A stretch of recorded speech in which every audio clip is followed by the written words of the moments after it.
अध्याय 3231 भाग्य विशेषता फिर से। रक्त आत्मा उड़ान पोत, रक्त चूसने वाली आत्मा कौशल, उपहार देने वाला। 2। ये सही है, रक्तपुत्र के अलावा किस निम्न स्तरीय शैतान सम्राट के पास ये क्षमता थी? ज़ैग्बो के मुंह में कड़वाहट भरी हुई थी। उसने नहीं सोचा था कि वह इस दुर्जय प्रतिद्वंद्वी को नाराज कर देगा।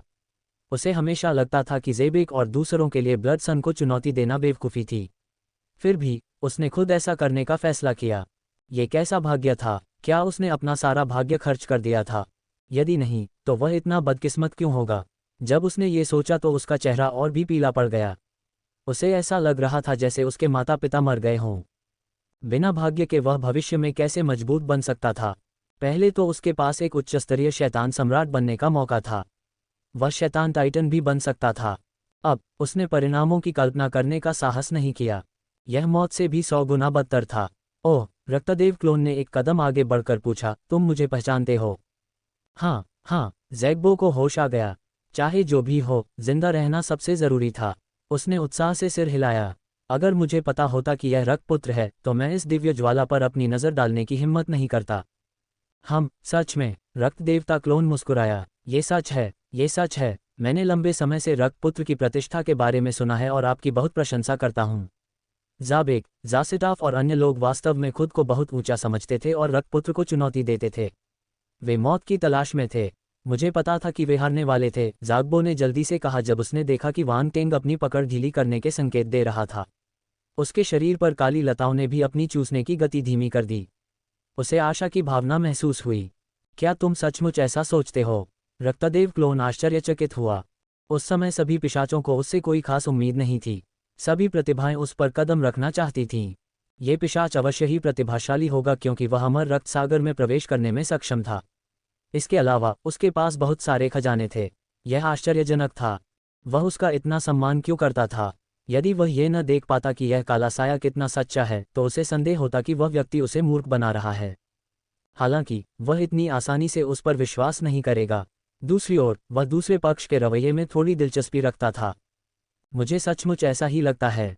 अगर रक्तपुत्र मुझ पर विश्वास नहीं करता है, तो आप किसी ऐसे व्यक्ति को ढूंढ सकते हैं जो मुझे जानता हो। वे जानते हैं कि मैं हमेशा क्या कहता हूँ, ज़ैग्बो ने आत्मविश्वास से वादा किया। ठीक है, रक्त देवता क्लोन ने अपना हाथ हिलाया और आगे कहा, मैं तुमसे पूछूंगा और तुम जवाब दोगे। तुम जीवित रहोगे या नहीं, यह इस बात पर निर्भर करता है कि तुम पर्याप्त रूप से आज्ञाकारी हो या नहीं। ब्लड सन, कृपया पूछो। मैं तुम्हें सब कुछ अवश्य बताऊंगा जो मैं जानता हूँ। ज़ैग्बो की आंखें चमक उठीं। तुम्हारा नाम क्या है? तुम किस वंश से हो? वंश में तुम्हारी क्या स्थिति है? रक्त देवता क्लोन ने पूछा। मेरा नाम ज़ैग्बो है। ज़ैग्बो ने तुरंत अपनी पृष्ठभूमि बताई। अपनी जन्मजात किस्मत के अलावा उसने कुछ भी नहीं छिपाया। वह बेहद सीधा था। ज़ैग्बो, ग्रेट शी शाखा। रक्त देवता क्लोन ने अपनी थोड़ी को छुआ और अपने सामने पिशाच के काले भूत को देखा। कोई नहीं जानता था कि वह क्या सोच रहा था। शाखा परिवार का कोई सदस्य जो मध्यम स्तर के शैतान सम्राट स्तर तक पहुंचने में सक्षम था, उसे प्रतिभाशाली माना जा सकता है। खजानों के साथ साथ वांग टेंग को लगा कि वह ज़ाबेक और अन्य लोगों की तुलना में ज़्यादा कमज़ोर नहीं था। कुछ अजीब सा महसूस हुआ। ज़ैग्बो को थोड़ा घबराहट महसूस हुई जब उसने देखा कि वांग टेंग चुप है। उसकी जान वांग टेंग के हाथों में थी। वह चिंता क्यों न करे? उसने कुछ हिचकिचाहट के बाद पूछा, ब्लड सन, क्या तुम्हें कुछ और पूछना है? रुको मत, जो पूछना है पूछो, मैं तुम्हें सब कुछ बता दूंगा। उसे डर था कि वह रक्तपुत्र के दिल में अपनी उपयोगिता खो देगा। अगर रक्तपुत्र उसे पसंद नहीं करता, तो वह उसे सचमुच मार सकता है। अभी अभी हुई लड़ाई से उसे पता था कि रक्तपुत्र कोई दया नहीं दिखाएगा। यह एक निर्दयी व्यक्ति था। रक्त देवता क्लोन के चेहरे पर अजीब भाव थे। उसने अवाक होकर दूसरे पक्ष की ओर देखा और पूछा, क्या तुम मुझसे डरते हो? रक्तपुत्र इस दुनिया में प्रसिद्ध है। मैं आपका बहुत सम्मान करता हूँ, ज़ैग्बो ने मुस्कुराकर शर्मिंदगी से जवाब दिया। मैं तुमसे पूछता हूँ, तुम्हें वह खूनी लाल नाव कहाँ से मिली? रक्त देवता क्लोन हंसा। उसने उसके लिए चीज़ें मुश्किल नहीं बनाई और शांति से पूछा। ज़ैग्बो का दिल बैठ गया। ये खजाना उसके रहस्य से जुड़ा था। उसे इसका जवाब सावधानी से देना चाहिए और कोई भी जानकारी नहीं बतानी चाहिए। रक्त देवता क्लोन ने भौहें सिकोड़ ली जब उसने ज़ैग्बो की हिचकिचाहट देखी। ये ब्लड स्पिरिट फ्लाइंग वेसल है। मैं भाग्यशाली था और मुझे ये ब्लड सी में एक विदेशी भूमि में मिला। ये बहुत तेज़ है और भागने के लिए एक बेहतरीन खजाना है। ज़ैग्बो कांप उठा। उसने अब और संकोच करने की हिम्मत नहीं की और जल्दी से कहा, अगर ब्लड सन को ये पसंद आया, तो मैं इसे आपको मुआवजे के रूप में दे दूंगा। मुआवजा। रक्त देवता क्लोन मुस्कुराया। अब तुम एक कैदी हो, इसलिए यह मेरा है। मेरी चीज से मुझे मुआवजा देने के लिए तुम्हारे पास कितनी अच्छी योजना है। ज़ैग्बो दंग रह गया। वह अवाक रह गया। क्या ऐसा है? पफट। राउंड बॉल जोर से हंसा। वांग टेंग बहुत निर्लज था। ये पिशाच जैसा काला भूत उससे मिलने के लिए बदकिस्मत था। उसके पास स्थिति को बदलने का कोई मौका नहीं था। आइसीथ ने अपना सिर हिलाया। वह जानती थी कि वांग टेंग कितना काला दिल वाला था। इस पिशाच अंधेरे प्रेत के लिए उससे कोई लाभ प्राप्त करना असंभव था। यहाँ तक कि उसके जैसे अमर स्तर की उपस्थिति को भी उसके हाथों भारी क्षति उठानी पड़ी। इस बारे में सोचते हुए वह अभी भी घृणा से अपने दांत पीसती है। चलो, इन दुखद बातों के बारे में मत सोचो। चलो, बस शो देखते हैं। पिशाच के अंधेरे भूत को धोखा खाते देखना भी एक सुखद बात थी। उसे अब अतीत के बारे में सोचने की जरूरत नहीं थी। और ठीक है, मुझे आपसे फिर से पूछताछ करने दें। रक्त देवता क्लोन ने दूसरे पक्ष की उलझन को नज़रअंदाज कर दिया और कहा, आपने अतीत में जो गहरे लाल रंग की गेंद का इस्तेमाल किया था, जो फट सकती है, वह क्या है? ये कहाँ से आए? वह रक्त आत्मा है। इसमें एक मोटी शक्ति है। इसे एक विशेष विधि का उपयोग करके तैयार किया गया है और इसमें असाधारण विस्फोटक शक्ति है। मैंने इसे खरीदा है। ज़ैग्बो निराश था, लेकिन वह केवल ईमानदारी से कह सकता था। हालांकि उसने अभी भी रक्त आत्मा की उत्पत्ति पर ध्यान दिया। दुर्भाग्यवश वह नहीं जानता था कि वांग टेंग ने इसका अनुमान लगा लिया था। सच में, रक्त देवता क्लोन ने एक भयावह मुस्कान दी। तुम्हारे पास बहुत सी अच्छी चीजें हैं। हाँ, मुझे अतीत में कई रक्त सागर स्रोत क्रिस्टल मिले थे, इसलिए मैंने उनका उपयोग कई खजानों के लिए किया। ज़ैग्बो ने पलकें झपकाईं और अजीब तरह से हंसा। आपने कई रक्त सागर स्रोत क्रिस्टल खोजे हैं।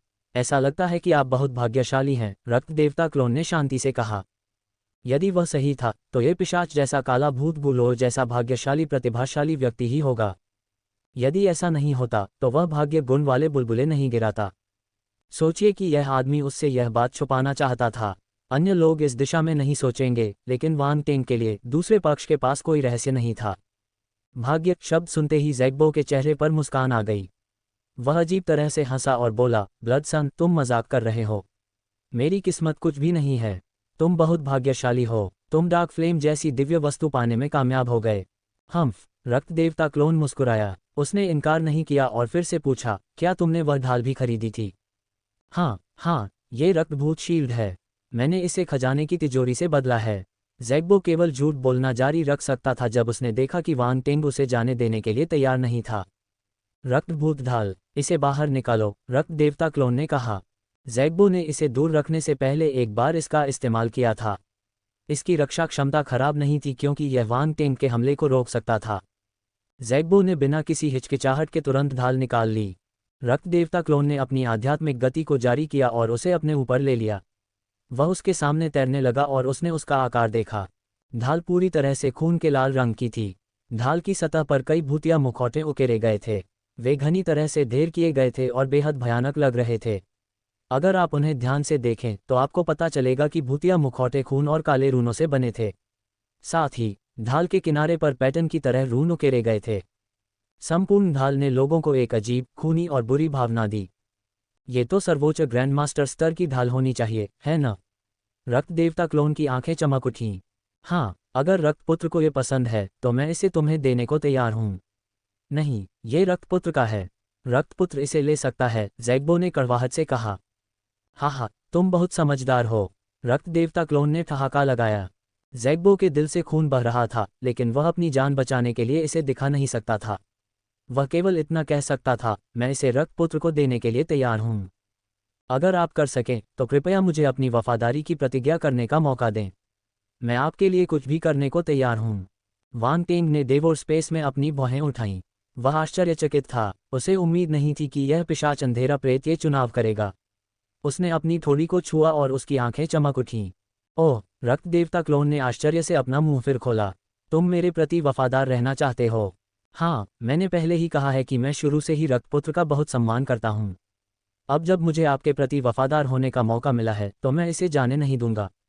अभी जो हुआ वह एक गलतफहमी थी। मुझे उम्मीद है कि रक्तपुत्र मुझे एक मौका देगा, ज़ैग्बो ने ईमानदारी से कहा। अगर तुम मेरे प्रति वफादार रहना चाहते हो तो यह असंभव नहीं है। रक्त देवता क्लोन ने आगे बढ़ने से पहले एक पल के लिए सोचा, हालांकि तुम्हें मुझे अपने ऊपर एक मुहर लगाने देना होगा। तुम्हें सावधानी से विचार करना चाहिए। इस पर विचार करने की कोई आवश्यकता नहीं है। मैं आपके अधीनस्थ के रूप में रक्तपुत्र के प्रति अपनी वफादारी की प्रतिज्ञा करने के लिए तैयार हूँ, ज़ैग्बो ने बिना किसी हिचकिचाहट के उत्तर दिया। उसका खुद को संबोधित करने का तरीका बदल गया था। पहले तो वह कोई मामूली व्यक्ति था, लेकिन अब वह अधीनस्थ हो गया था। उसका रुतबा बहुत बढ़ गया था। रक्त देवता क्लोन का चेहरा अजीब हो गया। उसने दूसरे पक्ष की ओर देखा और बात करना बंद कर दिया। उसकी आंखों में एक अजीब सी लाल रोशनी चमक उठी। मेरी आंखों को देखो। ज़ैग्बो के कान के पास एक मनमोहक आवाज़ गूंजी और उसके दिमाग पर छा गई। वह खुद को रोक नहीं सका और सहज रूप से रक्त देवता क्लोन की आंखों में देखने लगा। मोहक, मंत्रमुग्ध। जब रक्त देवता क्लोन ने एक ही समय में इन दो अंधेरे कौशलों का इस्तेमाल किया तो उसकी आंखों से प्रकाश की दो किरणें निकलीं। वे ज़ैग्बो की आंखों में घुस गईं। रक्त देवता क्लोन और वान टेंग के आध्यात्मिक रूप ने एक ही समय पर हमला किया और लक्ष्य पर मंत्रमुग्ध बीज छोड़ दिया। प्रक्रिया आश्चर्यजनक रूप से सुचारू थी। वान टेंग ने महसूस किया कि दूसरे पक्ष ने बिल्कुल भी विरोध नहीं किया और बहुत आज्ञाकारी था। इससे वह और भी हैरान हो गया। जब इस पिशाच जैसी काली आत्मा ने उसका साथ दिया तो उसे कोई उपलब्धि का एहसास नहीं हुआ। क्या वह सच बोल रहा था? क्या इस पिशाच अंधेरे प्रेत ने सचमुच उसका सम्मान किया? हालांकि वह जानता था कि हाल ही में कई पिशाच अंधेरे प्रेत उसका सम्मान करते थे, लेकिन ये पहली बार था जब उसने किसी को इतना कट्टर और ईमानदार देखा था। क्या इस आदमी के दिमाग में कुछ गड़बड़ थी? वह एक मूर्ख अधीनस्थ नहीं रखना चाहता था। कोई बात नहीं, मैं इस आदमी से और अधिक भाग्य गुण प्राप्त कर सकता हूं और इसे फेंक सकता हूं। वान टेंग ने मन ही मन सोचा। फिर उसने ज़ैग्बो के सामने अपना हाथ हिलाया। उसने जादू टोना करने की कला को खत्म कर दिया और उसे जगा दिया। वह मेरी जाति का जादू करने का हुनर था। ज़ैग्बो ने रक्त देवता क्लोन को देखा और अपने दिल में सम्मान को और नहीं छिपा सका। उसने कहा, जैसा कि रक्तपुत्र से उम्मीद थी, तुम अपने जादू को इस स्तर तक विकसित करने में कामयाब रहे। ठीक है, अब बहुत हो गई चापलूसी। वान टेंग ने असहाय भाव से अपना हाथ हिलाया। शैतानी भूत की जहरीली बेलें बिखर गईं और ज़ैग्बो को नीचे रख दिया गया। ज़ैग्बो ने अपना बहुत सारा खून खर्च कर दिया था, इसलिए उसका शरीर थोड़ा सिकुड़ा हुआ लग रहा था। वह बहुत कमज़ोर था। उसने रक्त देवता क्लोन से कहा, सर, क्या आप मुझे ठीक होने देंगे? मैं अब आपकी कोई मदद नहीं कर सकता। अपने आप को ठीक करो, रक्त देवता क्लोन ने शांति से कहा। हाँ, ज़ैग्बो ने बिना समय बर्बाद किए तुरंत वहीं पर पैर मोड़कर बैठ गया। उसने खून से लाल रंग की गोली निकाली और उसे निगल लिया। फिर उसने अपने आसपास की ऊर्जा को अवशोषित करना शुरू कर दिया। स्वूश! सभी दिशाओं से लाल रंग की रोशनी की किरणें इकट्ठी होकर उसके शरीर में प्रवेश कर गईं। वान टेंग महसूस कर सकता था कि पिशाच अंधेरे प्रेत के रूप में जो मूल रक्त समाप्त हो गया था, वह तेज गति से ठीक हो रहा था। ये पिशाच अंधेरा प्रेत वास्तव में शक्तिशाली है। वान टेंग की आंखें थोड़ी चमक उठीं। अमर रक्त सागर में रक्त की बहुत तेज बदबू थी, जो पिशाचों के लिए रक्त की उत्पत्ति को बहाल करने में बहुत मददगार थी। हालांकि अगर उनके पास कोई विशेष अवशोषण विधि नहीं होती, तो वे इस गति तक नहीं पहुंच पाते। इसलिए इस पिशाच अंधेरे प्रेत से उसे अन्य लाभ भी मिल सकते होंगे। वान टेंग को कोई जल्दी नहीं थी। वह दूसरे पक्ष को दिलचस्पी से खेती करते हुए देख रहा था। जैसी कि उम्मीद थी, कुछ समय बाद कुछ विशेषता बुलबुले दूसरे पक्ष के शरीर से गिरकर एक तरफ तैरने लगे।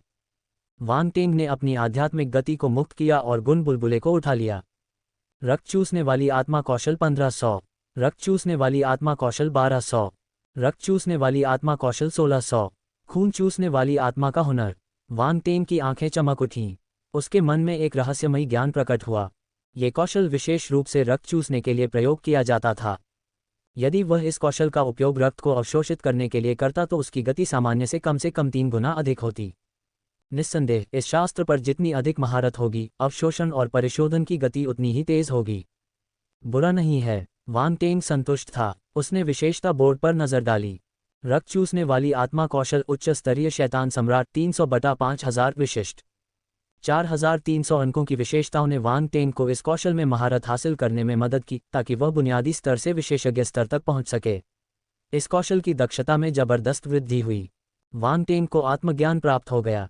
उसके शरीर में रक्त शक्ति एक अजीब तरीके से प्रवाहित होने लगी। रक्त शक्ति की धाराएं उसके चारों ओर इकट्ठी हो गईं और उसके शरीर में विलीन हो गईं। यह एक अच्छा कौशल है।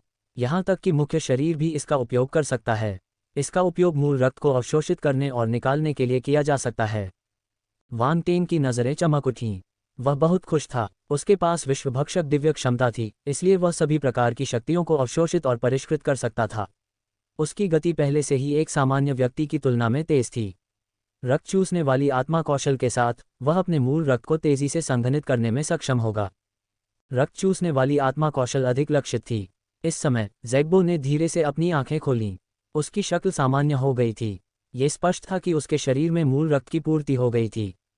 रक्तपुत्र, वह रक्त देवता क्लोन के सामने आधे घुटनों के बल बैठ गया और अपना समर्पण दिखाने के लिए आदरपूर्वक झुक गया। हाँ, रक्त देवता क्लोन ने अपने हाथ अपनी पीठ के पीछे रखे और संतुष्टि में सिर हिलाया। उसने रक्तलाल नाव को देखा। दूसरे पक्ष ने रक्तलाल नाव को नहीं हटाया क्योंकि वह किसी भी समय उसका उपयोग करना चाहता था। इस समय वांग टेंग देवोर स्पेस में खून से लाल नाव को देख रहा था। उसकी आंखों में एक अजीब सी चमक थी। प्राचीन रून, जैसा कि अपेक्षित था, इस रक्त लाल नाव पर प्राचीन रून थे। ये केवल प्राचीन रक्त पैटर्न नहीं था, प्राचीन डाक रून और अन्य प्राचीन रून भी थे। वे उन रूनों के समान थे जिन्हें वांग टेंग ने प्राचीन युद्धपोत पर देखा था। हालांकि ये छोटी नाव उस प्राचीन युद्धपोत जितनी बड़ी नहीं थी। इसके बजाय ये थोड़ी हल्की लग रही थी। वे अलग थे और उनमें एक निश्चित अंतर था। उसके सामने वाली छोटी नाव हल्की और तेज थी। उसने देखा कि ज़ैग्बो कितनी तेजी से छोटी नाव चला रहा था। नाव बिल्कुल भी धीमी नहीं थी। मेरे प्रभु, आप इस रक्त आत्मा उड़ान पोत को नियंत्रित करने के लिए अपने बल और आध्यात्मिक शक्ति का उपयोग कर सकते हैं। हालांकि मैं केवल एक ग्रैंड मास्टर स्तर का रून मास्टर हूं और प्राचीन रूनों की मेरी समझ सीमित है। मैं रक्त आत्मा उड़ान पोत पर अधिकांश रूनों को नहीं समझता, इसलिए मैं इसकी पूरी क्षमता को जारी नहीं कर सकता, ज़ैग्बो ने अपनी आंखों में दर्द के भाव के साथ कहा। मुझे कोशिश करने दो। रक्त देवता क्लोन ने अपना शरीर हिलाया और अंतरिक्ष यान पर उतरा। बल और आध्यात्मिक शक्ति बाहर निकली और अंतरिक्ष यान के नियंत्रण केंद्र में विलीन हो गई। धमाका, एक हल्की भिनभिनाहट सी ध्वनि सुनाई दी। रक्त आत्मा के उड़ते जहाज पर लगे रून तुरंत चमक उठे। अंतरिक्ष यान के बीच में एक गोलाकार सरणी दिखाई दी। ये फैल गई और अंतरिक्ष यान पर सभी रून प्रकाशित हो गए। ये रून उड़ती हुई नाव के शरीर के चारों ओर लिपटे हुए थे। उन्होंने उसे रक्त लाल रेशम की तरह लपेटा हुआ था। क्या? ज़ैग्बो अवाक रह गया। वह इस दृश्य को बड़ी बड़ी आंखों से देखता रहा। उसे नहीं पता था कि ब्लड स्पिरिट फ्लाइंग वेसल का इस्तेमाल करने से पहले उसने कितनी देर तक इसका अध्ययन किया था। हालांकि ब्लड सन ने एक ही नज़र में इसे नियंत्रित करने में कामयाबी हासिल की। क्या रक्तपुत्र भी एक रून मास्टर था? इसके अलावा प्राचीन रूनों पर उनकी पकड़ बहुत अधिक थी, जैसा कि रक्तपुत्र से अपेक्षित था। स्वूश, जब ज़ैग्बो अचंभित था तभी एक ध्वनि धमाका सुनाई दिया। रक्त आत्मा का उड़ने वाला जहाज छाया में बदल गया और दूर जाकर गायब हो गया। ज़ैग्बो के जबड़े खुले रह गए।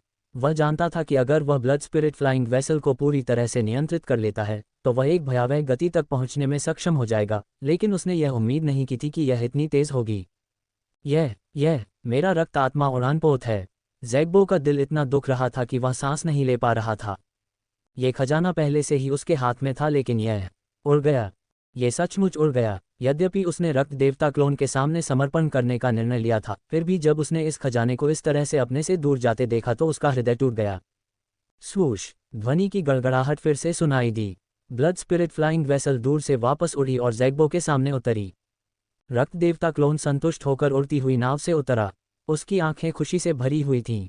वह हमेशा से ही उन प्राचीन खजानों में से एक को पाना चाहता था, लेकिन उसे मौका नहीं मिला। उसे इस स्थिति में ऐसा पाने की उम्मीद नहीं थी। जब उसने ज़ैग्बो को देखा तो उसकी नज़र बदल गई। यह एक खजाना डिलीवरी लड़का था। चाहे वह ब्लड घोस्ट शील्ड हो, ब्लड स्पिरिट हो, ब्लड सकिंग स्पिरिट स्किल हो या ब्लड स्पिरिट फ्लाइंग वेसल हो, वे सभी दुर्लभ खजाने थे। फिर भी वे सभी एक ही व्यक्ति पर थे। क्या यह एक उपहार नहीं था? जैसी कि उम्मीद थी, पिशाच अंधेरे प्रेत की किस्मत में कुछ गड़बड़ थी। ज़ैग्बो, वांग टेंग ने जब इस बारे में सोचा तो उसके चेहरे पर एक सार्थक मुस्कान आ गई। उसने रक्त देवता क्लोन को बोलने की अनुमति दे दी। रक्तपुत्र के पास क्या आदेश हैं? ज़ैग्बो ने जब ये भावपूर्ण शब्द सुने तो वह कांप उठा। किसी कारण से उसे यह अजीब लगा। ज़ैग्बो डर से कांप उठा। उसे नहीं पता था कि रक्त देवता क्लोन क्या करना चाहता था। क्या इस रक्तपुत्र की कोई विशेष वासना थी? जब उसे अपने साथी कबीले के लोगों के बारे में सुनी गई अफवाहें याद आई तो वह बेकाबू होकर कांप उठा। उसके रोंगटे खड़े हो गए। ये बहुत डरावना था। उनमें ऐसी दीवानगी क्यों थी? एक पिशाच अंधेरे प्रेत के रूप में वह कुछ अंधेरे प्रेतों का उपहास करता था, लेकिन इस शक्तिशाली रक्त शिष्य के सामने उसे क्या करना चाहिए? क्या उसे आज्ञा माननी चाहिए या उसे आज्ञा माननी चाहिए या उसे आज्ञा माननी चाहिए? रक्त देवता क्लोन को नहीं पता था कि ज़ैग्बो क्या सोच रहा था। अगर उसे पता होता कि इस आदमी के मन में क्या गंदे विचार हैं तो वह उसे थप्पड़ मार देता। किस्मत के गुण, मेरी मासूमियत पर कलंक लगाने की तुम्हारी हिम्मत कैसे हुई? हटो। भले ही वह इस भाग्य विशेषता को न चाहे, वह गंदे दिमाग वाले इस पिशाच अंधेरे प्रेत को मार सकता था। सौभाग्य से उसने इस बारे में नहीं सोचा। वह भाग्य विशेषता से पूरी तरह से मंत्रमुग्ध था। उसने ज़ैग्बो को देखकर मुस्कुराया और कहा, तुम्हें अमर रक्त सागर के बारे में पता होना चाहिए। तुम मुझे क्यों नहीं घुमाते? इस व्यक्ति के भाग्य और उसके अपने भाग्य से उसे अमर रक्त सागर में कई अवसर मिल सकते हैं। ओह हाँ, वहाँ जी ये भी था। वह जी ये को भी रिहा कर देगा। उसकी किस्मत भी असाधारण थी। उसे आश्चर्य हुआ कि क्या इतने लंबे समय के बाद भी उसकी किस्मत पहले जैसी मजबूत है। जब वांग टेंग ने पहली बार जी ये को देखा तो वह उसकी किस्मत देखकर चकित रह गया। उनकी किस्मत अच्छी रही तो चाहे अमर रक्त सागर कितना भी विशाल क्यों न हो, वह उन्हें अवसरों की तलाश करने से नहीं रोक सका। जैसे ही वांग टेंग खुशी से इस बारे में सोच रहा था, ज़ैग्बो दंग रह गया। उसने झिझकते हुए पूछा, क्या यही है? और क्या? रक्त देवता क्लोन ने भौहें सिकोड़ी। ये पिशाच जैसा काला प्रेत बहुत स्मार्ट नहीं लग रहा था। क्या वह पर्याप्त स्पष्ट नहीं था? यह आदमी अभी भी समझ नहीं पाया। ओह ठीक है, ज़ैग्बो ने उत्साह से सिर हिलाया। मैं तुम्हारे साथ ईमानदार रहूंगा, रक्तपुत्र। मैं अमर रक्त सागर में 3 बार प्रवेश कर चुका हूँ, इसलिए मैं इस समुद्र से परिचित हूँ। 3 बार? रक्त देवता क्लोन ने उसकी ओर देखा और अर्थपूर्ण स्वर में कहा, जब तुम एक मध्यम स्तरीय शैतान सम्राट हो तो तुम अमर रक्त सागर में 3 बार प्रवेश करने में सक्षम हो। ऐसा लगता है कि तुम काफी शक्तिशाली हो। यदि नहीं, तो तुम इतने अधिक योगदान अंक प्राप्त करने में सक्षम नहीं हो पाओगे। हाँ, ब्लड सन, तुम मेरी चापलूसी कर रहे हो, ज़ैग्बो ने अजीब तरह से हंसते हुए कहा। किसी कारणवश उसे लगा कि रक्तपुत्र उसे देख सकता है। धमाका! इसी समय उनके पीछे लावा में विस्फोट हुआ। पीछे से चिलचिलाती गर्मी आई। सफलता! देवो स्पेस में वांग टेंग की आंखें चमक उठीं। उसे कुछ महसूस हुआ। रक्त देवता क्लोन मुड़ा और उसकी आंखों से एक तेज चमक गुजरी। उसने गर्मी की लहर को अपनी ओर आने दिया लेकिन वह बिल्कुल भी नहीं हिला। ये दिव्य ज्वाला है। ज़ैग्बो का दिल धड़क उठा। उसने तुरंत देखा और काली ज्वाला का प्रतिबिंब देखा। वह दंग रह गया। विलय पूरा हो गया है। वांग टेंग बहुत खुश था। डार्क फ्लेम के साथ अपने संबंध के कारण वह उसमें खुशी की झलक महसूस कर सकता था। हालांकि ऐसा लग रहा था कि कनेक्शन बदल गया है। वह एक स्पष्ट चेतना महसूस कर सकता था। ये पहले की तरह भ्रमित नहीं था, एक नवजात शिशु की तरह। जैसी कि उम्मीद थी, इसमें बुद्धिमत्ता है। वांग टेंग को अचानक विचार आया और उसने अनुमान लगाया कि क्या हो रहा है। धमाका! लावा में काली ज्वाला तेजी से घूम रही थी। ये तेजी से फैल रही थी और पूरे लावा पूल को अपनी चपेट में लेने वाली थी। लावा काली लौ का विरोध नहीं कर सका। पलक झपकते ही वह वाष्पित हो गया और भाप में बदल गया। यह! ज़ैग्बो अचंभित रह गया। उसने जल्दी से कहा, सर, दिव्य ज्वाला फटने वाली है। चलो पहले पीछे हटें। आप पहले जा सकते हैं, रक्त देवता क्लोन ने शांति से कहा। लेकिन ज़ैग्बो अभी भी उसे मनाना चाहता था। अब और बोलने की कोई ज़रूरत नहीं है। दिव्य ज्वाला मुझे नुकसान नहीं पहुंचा सकती। रक्त देवता क्लोन ने अपना हाथ हिलाया और रक्त आत्मा उड़ने वाला जहाज ज़ैग्बो को ज्वालामुखी से बाहर ले गया। इसने उसे बोलने का कोई मौका नहीं दिया। जादू के बीज की मौजूदगी के कारण वांग टेंग को इस बात की चिंता नहीं थी कि ज़ैग्बो भाग जाएगा। वह बस उसे कुछ समय के लिए डार्क फ्लेम की शक्ति से दूर रखना चाहता था। यदि नहीं, तो अपनी क्षमता के साथ वह डार्क फ्लेम की भयानक शक्ति का विरोध करने में कामयाब होने पर भी घायल हो जाएगा। धमाका! जैसे ही ब्लड स्पिरिट फ्लाइंग वेसल उड़ गया, डार्क फ्लेम भी फट गया। काली लपटें पूरे इलाके में फैल गईं। ज़ैग्बो ब्लड स्पिरिट फ्लाइंग वेसल पर खड़ा था और पीछे मुड़ा। जब उसने ब्लड गॉड क्लोन को काली लौ में डूबा हुआ देखा तो वह दंग रह गया। रक्तपुत्र बिल्कुल भी तैयार नहीं था। क्या वह दिव्य ज्वाला द्वारा भस्म हो गया? उसने सोचा कि रक्त देवता क्लोन ने अभी दिव्य ज्वाला की खोज की है और उसे वश में नहीं किया है। इसलिए जब उसने ये दृश्य देखा तो उसने सोचा कि वांग टेंग मर चुका है। दिव्य ज्वाला भयानक थी। रक्तपुत्र की प्रतिभा के बावजूद अगर वह तैयार न हो तो वह उसे वश में नहीं कर पाएगा। ज़ैग्बो के मन में कई विचार आए। उसे समझ नहीं आ रहा था कि उसे खुश होना चाहिए या चिंतित। अगर ब्लड सन अंदर मर जाता है तो ब्लड स्पिरिट फ्लाइंग वेसल अभी भी उसका होगा। साथ ही उसे भविष्य में डार्क फ्लेम पर अपना हाथ रखने का मौका मिलेगा। लेकिन जब उसे पता चला कि इस अद्भुत और प्रतिभाशाली रक्तपुत्र की यहाँ मृत्यु हो गई है तो वह कुछ अफसोस महसूस करने से खुद को रोक नहीं सका। जब उन्होंने कहा कि वे इस रक्तपुत्र का सम्मान करते हैं तो वे झूठ नहीं बोल रहे थे। इसके अलावा रक्तपुत्र ने उसे रक्त आत्मा की उड़ान वाली नाव पर चढ़ने और पहले जाने के लिए कहा। इससे उसे थोड़ा उलझन महसूस हुई। रक्तपुत्र भले ही थोड़ा दुष्ट हो, लेकिन उसने दुश्मन की जान को कोई नुकसान नहीं पहुंचाया। ये सबसे अच्छा काम था जो वह दुश्मन के लिए कर सकता था।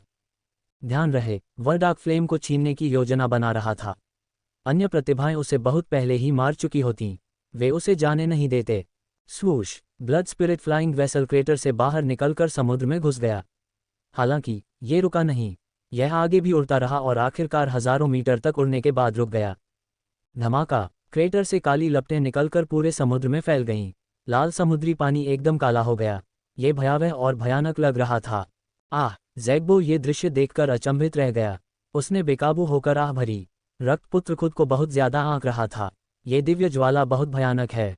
इसे इतनी आसानी से कैसे वश में किया जा सकता है? वास्तव में उनके जैसे प्रतिभाशाली लोग बहुत ज्यादा आत्मविश्वासी होते हैं। वे कमजोर रहने के महत्व को नहीं समझते। धमाका! काली लपटों ने समुद्र के एक बड़े हिस्से को भर दिया। फिर वे क्रेटर के ऊपर एकत्र हो गए और धीरे धीरे एक विशाल शुद्ध काले अग्नि अजगर में बदल गए। वह उपस्थिति कितनी भयावह थी! सिर्फ उसका आकार ही कुछ 1000 फीट था। वह एक विशालकाय काले ड्रैगन की तरह गड्ढे पर टिका हुआ था। ये भयानक था। हालांकि यह कोई असली विशालकाय अजगर नहीं था। ये तो बस एक अजीब और विशाल अग्नि अजगर था। उसके सिर पर एक काला सींग था जिस पर खून के लाल निशान थे। ये थोड़ा अजीब लग रहा था। उसकी आंखों में खड़ी लाल पुतलियां ठंडी और उदासीन थीं, हालांकि उनमें तीखी गर्मी और भव्यता का आभास था। साथ ही उसकी आंखों के ऊपर उसके शल्कों के बीच एक सीधा निशान छिपा हुआ था। यह एक बंद सीधा पुतली थी, बिल्कुल अग्नि आत्मा की तरह। उसके शरीर पर मौजूद शल्क मजबूत ढाल की तरह थे। वे ठंडी और काली चमक बिखेर रहे थे, जैसे कि वे धातु से बने हों। हालांकि उन पर काली लपटें जल रही थीं। वे और भी जादुई लग रहे थे। एक क्षण में एक जलती हुई बुरी और भयावह आभा अदृश्य तरंगों की तरह फैल गई। इसने पूरे क्षेत्र को अवर्णनीय गति से भर दिया। यहाँ तक कि ज्वालामुखी से हजारों मील दूर समुद्र भी इस आभा से आच्छादित था। चिलचिलाती गर्मी के कारण समुद्र का लाल पानी बड़ी मात्रा में वाष्पीकृत हो गया, जिससे क्षेत्र में रक्त लाल रंग की मोटी धुंध छा गई। कुछ पिशाच अंधकार में प्रेत इस दृश्य से आकर्षित हुए और अनुमान लगाने लगे। वे अमर रक्त सागर में होने वाले परिवर्तनों से परिचित थे, इसलिए जब उन्होंने ये दृश्य देखा तो उन्हें लगा कि यह एक खजाना है, जैसा कि ज़ैग्बो ने सोचा था। थोड़ी देर की हिचकिचाहट के बाद वे समुद्र में भाग गए। गर्जन! इस समय समुद्र की तलहटी से एक भयानक गर्जना आई। ध्वनि तरंगें समुद्र में टकराने लगी, जिससे विशाल लहरें पैदा हो गईं। अरे नहीं, क्या ये कोई तारा जानवर है? कुछ पिशाचों की काली छायाओं ने गोता लगाना बंद कर दिया। उनके चेहरे पर उदासी थी। दहाड़ के आधार पर यह तारा जानवर कोई साधारण तारा जानवर नहीं था। कई पिशाच अंधेरे प्रेत पीछे हटने लगे। वे अवसर की तलाश में आए थे। अगर उन्हें कोई शक्तिशाली सितारा जानवर मिल जाता तो वे उससे बचकर निकल जाते। हालांकि कुछ पिशाच अंधेरे प्रेत महसूस करते थे कि चूंकि यहाँ शक्तिशाली सितारा जानवर थे, इसलिए यहाँ असाधारण खजाने या अवसर भी होने चाहिए। इसलिए वे नहीं गए। समुद्र के तल पर ज़ैग्बो ब्लड स्पिरिट फ्लाइंग वेसल पर खड़ा था और उस विशाल काले अजगर को डरावने रूप में देख रहा था। वह चकित था। ये खत्म हो गया है। ये खत्म हो गया है। डार्क फ्लेम पहले से ही बहुत भयानक है जब ये दिखाई दिया था। ब्लड सन निराशाजनक है। ये सही नहीं है। डार्क फ्लेम के कारण होने वाली हलचल बहुत बड़ी है। अन्य लोग इससे आकर्षित होते हैं। अचानक उसके चेहरे का भाव बदल गया। वह मुड़ा और दूर की ओर देखने लगा। उसे पहले से ही महसूस हो रहा था कि शक्तिशाली आभाएं तेज गति से उसके पास आ रही हैं। स्वूश! जैसे ही वह छिपने वाला था, कुछ आकृतियां अकल्पनीय गति से उसके सामने आ गईं। हा! पिशाचों के मुंह से हंसी की एक जोरदार आवाज निकली। उनकी निगाहें जल रही थीं क्योंकि वे अपने सामने जलती हुई विशाल काली लौ को ऐसे देख रहे थे जैसे वह कोई दुर्लभ खजाना हो। दिव्य ज्वाला! यह एक दिव्य ज्वाला है। ये डार्क फ्लेम है। यह अंधेरे से पैदा हुई ज्वाला है। ये बेहद कीमती है। मुझे उम्मीद नहीं थी कि अमर रक्त सागर में डार्क फ्लेम मौजूद होगी। रक्त देवता की शक्ति भयानक है। रक्त के देवता, कृपया हमारा प्रणाम स्वीकार करें। हा! पिशाच जाति के पास अमर रक्त सागर में सभी प्रकार के खजाने हैं। अन्य जातियां हम पर विश्वास नहीं करती। अब जबकि डार्क फ्लेम प्रकट हो गई है, देखते हैं कि उनका क्या कहना है। पिशाचों की काली छायाओं से आवाजें आ रही थीं। वे बहुत उत्साहित लग रहे थे। लानत है! ज़ैग्बो की अभिव्यक्ति बदसूरत हो गई। उसे उम्मीद नहीं थी कि रक्तपुत्र के भस्म हो जाने के बाद भी डार्क फ्लेम उससे असंबंधित रहेगी। बहुत से लोग इसकी ओर आकर्षित थे, इसलिए उसके पास कोई मौका नहीं था। इस समय ज़ैग्बो को अपने जीवन पर सवाल उठने लगे। क्या उसने अपनी सारी किस्मत खर्च कर दी है? नहीं, उसे विश्वास नहीं हुआ। ये भाग्य का एक और प्रकटीकरण होगा। स्वर्ग को शायद लगा कि वह इस दिव्य ज्वाला को नहीं बुझा सकता, इसलिए उन्होंने दूसरों को पहले इसे पाने की अनुमति दी। इस तरह वह अपनी जान बचा सकता था। क्या ये भाग्य नहीं था? आखिर रक्तपुत्र को भी तो अंधकार की ज्वाला ने निगल लिया था। वह इस दिव्य ज्वाला को कैसे वश में कर सकता था? ये सही है, यही होना चाहिए। ज़ैग्बो ने खुद को आश्वस्त किया और तुरंत वहां से निकल जाना चाहता था। उसने गुप्त रूप से ब्लड स्पिरिट फ्लाइंग वेसल को नियंत्रित किया लेकिन वह हिली नहीं। ऐसा लग रहा था कि वह टूट गया है। क्या चल रहा है? ज़ैग्बो दंग रह गया। उसने जल्दी से ब्लड स्पिरिट फ्लाइंग वेसल का निरीक्षण किया। कोई बात नहीं, अंतरिक्ष यान पर लगे रून क्षतिग्रस्त नहीं थे। फिर इसका उपयोग क्यों नहीं किया जा सका? वह ग्रैंडमास्टर स्तर के रून मास्टर थे, इसलिए वह बता सकते थे कि यह अंतरिक्ष यान अच्छा है या बुरा। इस शोरगुल ने अन्य पिशाचों का ध्यान आकर्षित किया। उन्होंने इधर उधर देखा। ज़ैग्बो, ये भी तुम्हारी तरह ही एक बेकार चीज़ है। यह महानशी परिवार की शाखा से काय प्रतिभा है। वह सिर्फ एक शाखा सदस्य है। अगर वह कम प्रोफाइल नहीं रखता तो वह बहुत पहले ही मर गया होता। पिशाचों की काली छायाओं ने ज़ैग्बो का चेहरा देखकर घृणा भरी नज़र से देखा। वे आदतन उसका मजाक उड़ाने लगे।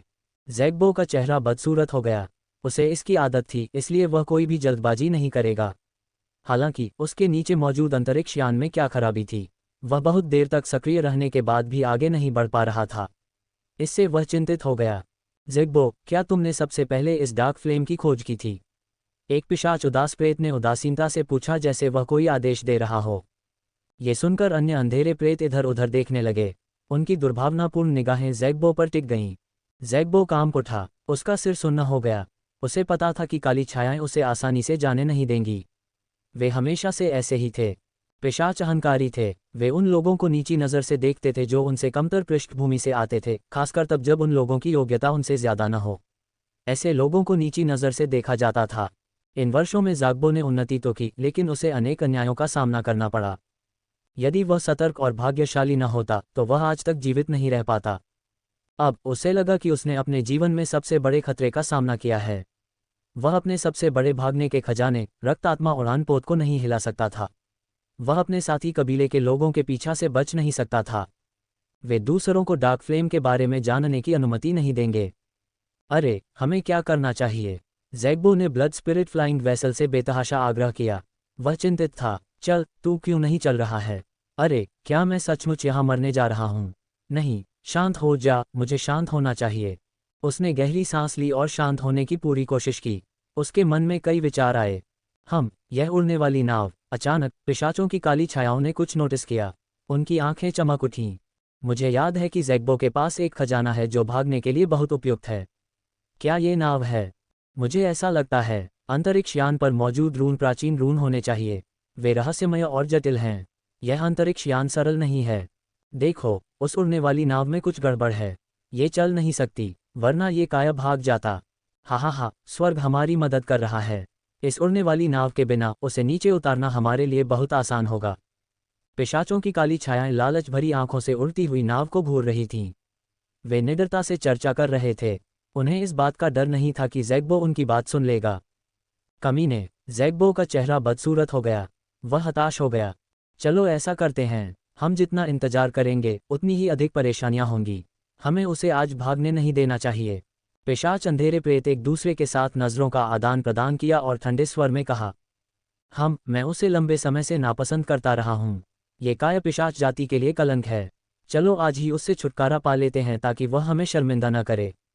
इस परेशान करने वाले व्यक्ति के बिना हम इस दिव्य ज्योति के लिए उचित योजना बना सकते हैं। पिशाचों की काली छायाएं ज़ैग्बो की ओर दौड़ पड़ीं। उनकी गति तेज नहीं थी। इसके बजाय वे अपने शिकार के साथ खेल रहे थे। उनकी आंखें घृणा से भरी हुई थीं। वे शुरू से ही ज़ैग्बो को नीची नज़र से देखते थे, लेकिन ये लड़का आगे बढ़ता गया और उनके साथ एक प्रतिभाशाली व्यक्ति के रूप में सम्मानित हुआ। यह मध्यम श्रेणी के शैतान सम्राटों के लिए अपमानजनक था। इंतज़ार। इस आपातकालीन स्थिति में ज़ैग्बो का मन असाधारण रूप से स्पष्ट था। उसके मन में एक आध्यात्मिक प्रकाश चमक उठा और वह चिल्लाया जैसे कि उसे कुछ याद आ रहा हो। तुम मुझे नहीं मार सकते। मैंने डार्क फ्लेम की खोज नहीं की। असली व्यक्ति कोई और है और वह यहाँ है। पिशाचों के अंधेरे भूत चौंक गए। उन्होंने सतर्कता से अपने चारों ओर नज़र घुमाई। आसपास दूसरे लोग भी थे, लेकिन उन्होंने उन पर ध्यान नहीं दिया। हालांकि कुछ जांच के बाद उन्हें एहसास हुआ कि वहां कोई और मौजूद नहीं था।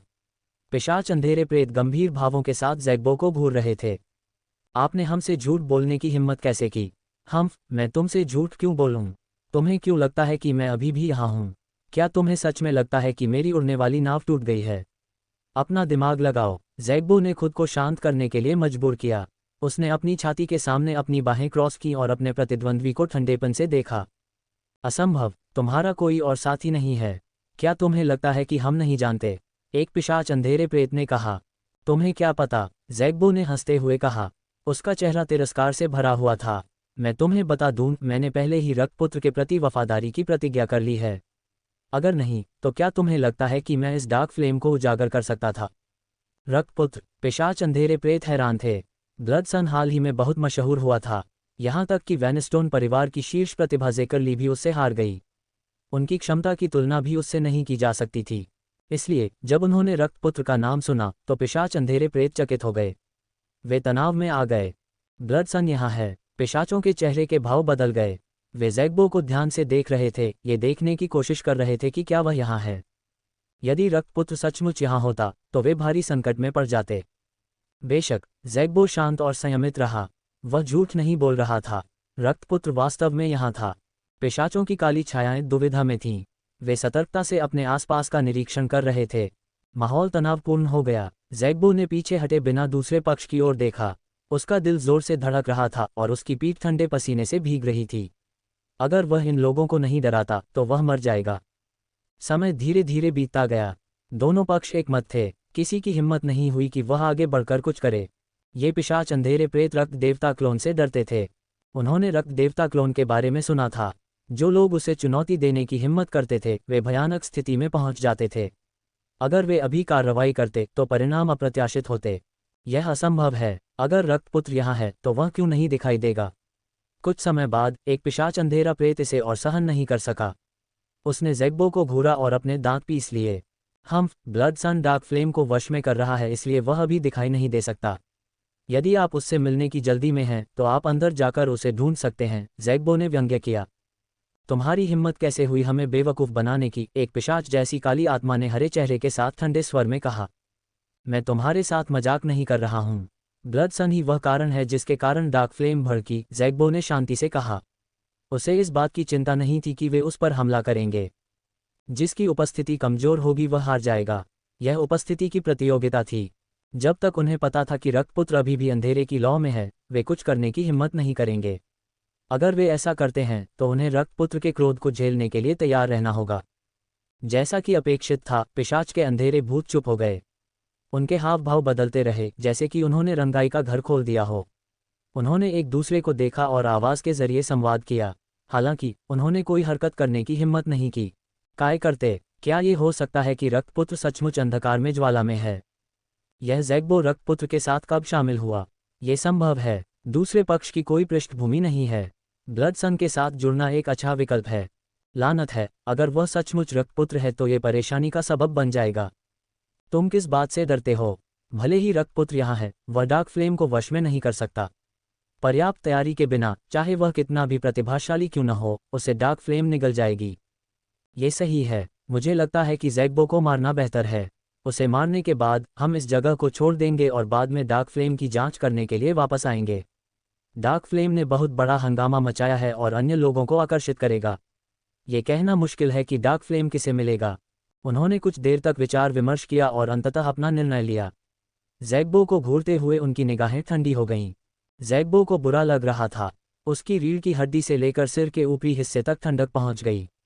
मौत का खतरा उसे घेर रहा था। पिशाचों की काली छायाओं की निगाहें द्वेष से भरी हुई थीं। वे उसे मारना चाहते थे। भाड़ में जाओ। ज़ैग्बो अब और सहन नहीं कर सका। उसने ब्लड स्पिरिट फ्लाइंग वेसल को एक तरफ रख दिया और भागने के लिए मुड़ गया। भागने की कोशिश कर रहे हो? पिशाचों की काली छायाएं अपने शरीरों को हिलाती हुई ज़ैग्बो को घेर लेती हैं। उन्होंने उसे भागने का कोई मौका नहीं दिया। क्या तुम्हें महामहिम रक्तपुत्र को भड़काने का डर नहीं है? ज़ैग्बो ने बदसूरत भाव से चिल्लाया। कौन जानता है कि तुम दूसरों को मूर्ख बनाने के लिए रक्तपुत्र के नाम का उपयोग कर रहे हो? एक पिशाच अंधेरे प्रेत ने व्यंग्य किया। ये सही है। हम रक्तपुत्र को उन बदमाशों से छुटकारा दिलाने में मदद कर रहे हैं जो उसके नाम का फायदा उठा रहे हैं, एक अन्य पिशाच अंधेरे प्रेत ने शांति से कहा।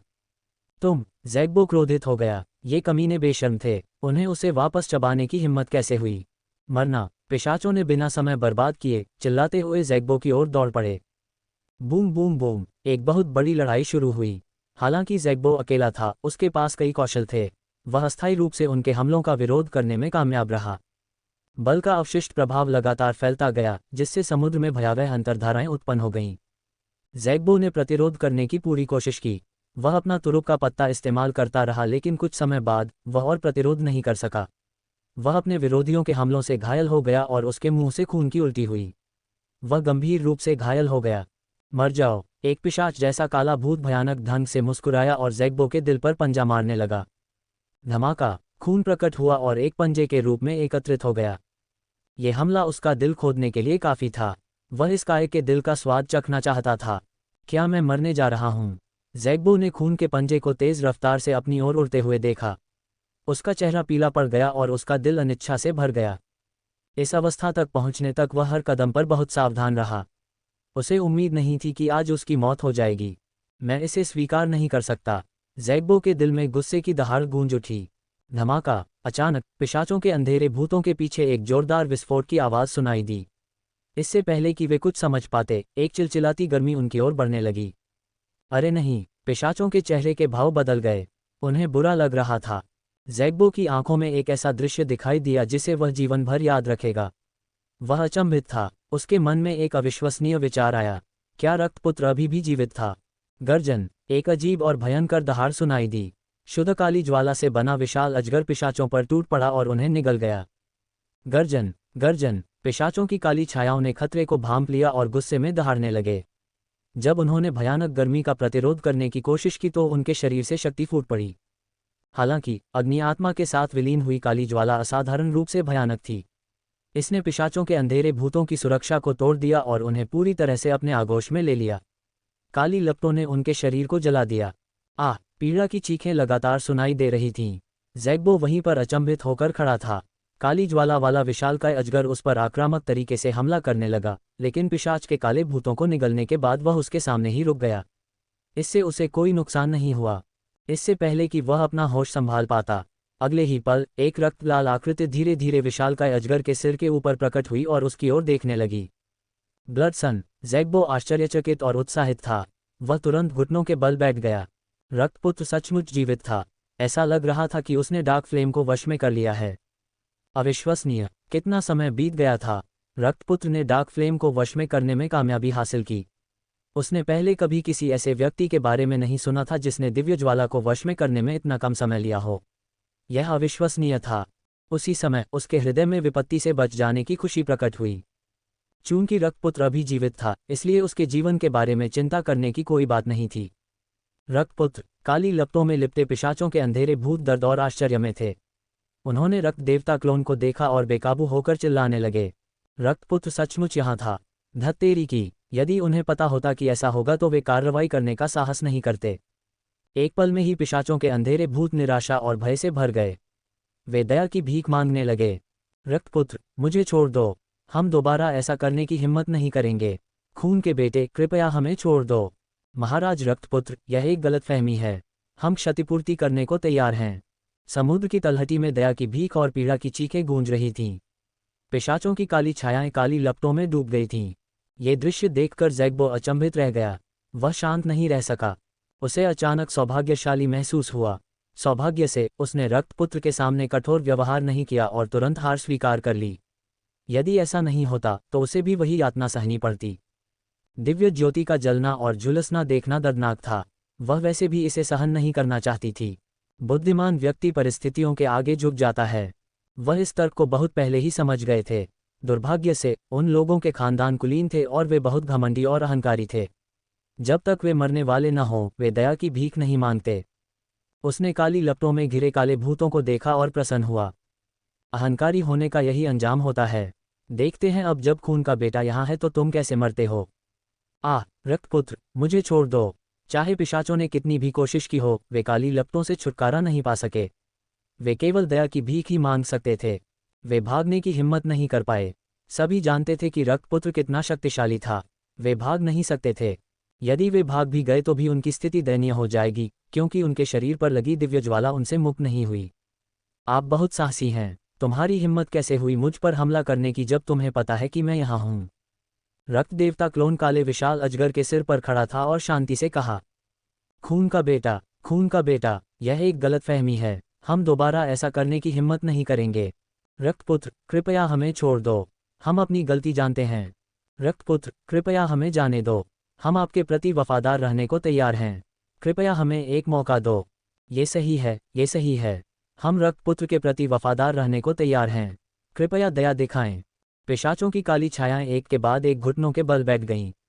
वे अपने शरीर पर असहनीय दर्द को सहते हुए सम्मानपूर्वक झुके। पिशाचों की काली छायाएं एक के बाद एक घुटनों के बल बैठ गईं। वे अपने शरीर पर असहनीय दर्द को सहते हुए सम्मानपूर्वक झुके। ज़ैग्बो के चेहरे पर थोड़ा सा बदलाव आया। उसका दिल धड़कने लगा। ये पिशाच अंधेरे प्रेत रक्तपुत्र के प्रति वफादारी की प्रतिज्ञा करना चाहते थे। बेशर्म। रक्तपुत्र को उनसे सहमत नहीं होना चाहिए। उनकी वफादारी की तुलना उससे नहीं की जा सकती। वे बस जिंदा रहने की कोशिश कर रहे थे। वे वास्तव में रक्तपुत्र का अनुसरण नहीं करना चाहते थे। तुम मेरे प्रति वफादार रहना चाहते हो? रक्त देवता क्लोन ने नीचे पिशाच के अंधेरे प्रेत को उदासीनता से देखा और पूछा। हाँ हाँ, हम रक्तपुत्र के प्रति वफादार रहने को तैयार हैं। हमें इसका कभी अफसोस नहीं होगा, भले ही हम मर जाएं। पिशाचों के अंधेरे भूतों को उम्मीद दिखी और उन्होंने उत्साह से सिर हिलाया। वे चाहते थे कि वे मौके पर ही आत्मसमर्पण कर दें। उन्हें डर था कि अगर वे एक कदम भी देर से पहुंचे तो रक्त देवता क्लोन उन्हें मार देगा। ब्लड सन, तुम उनसे सहमत नहीं हो सकते।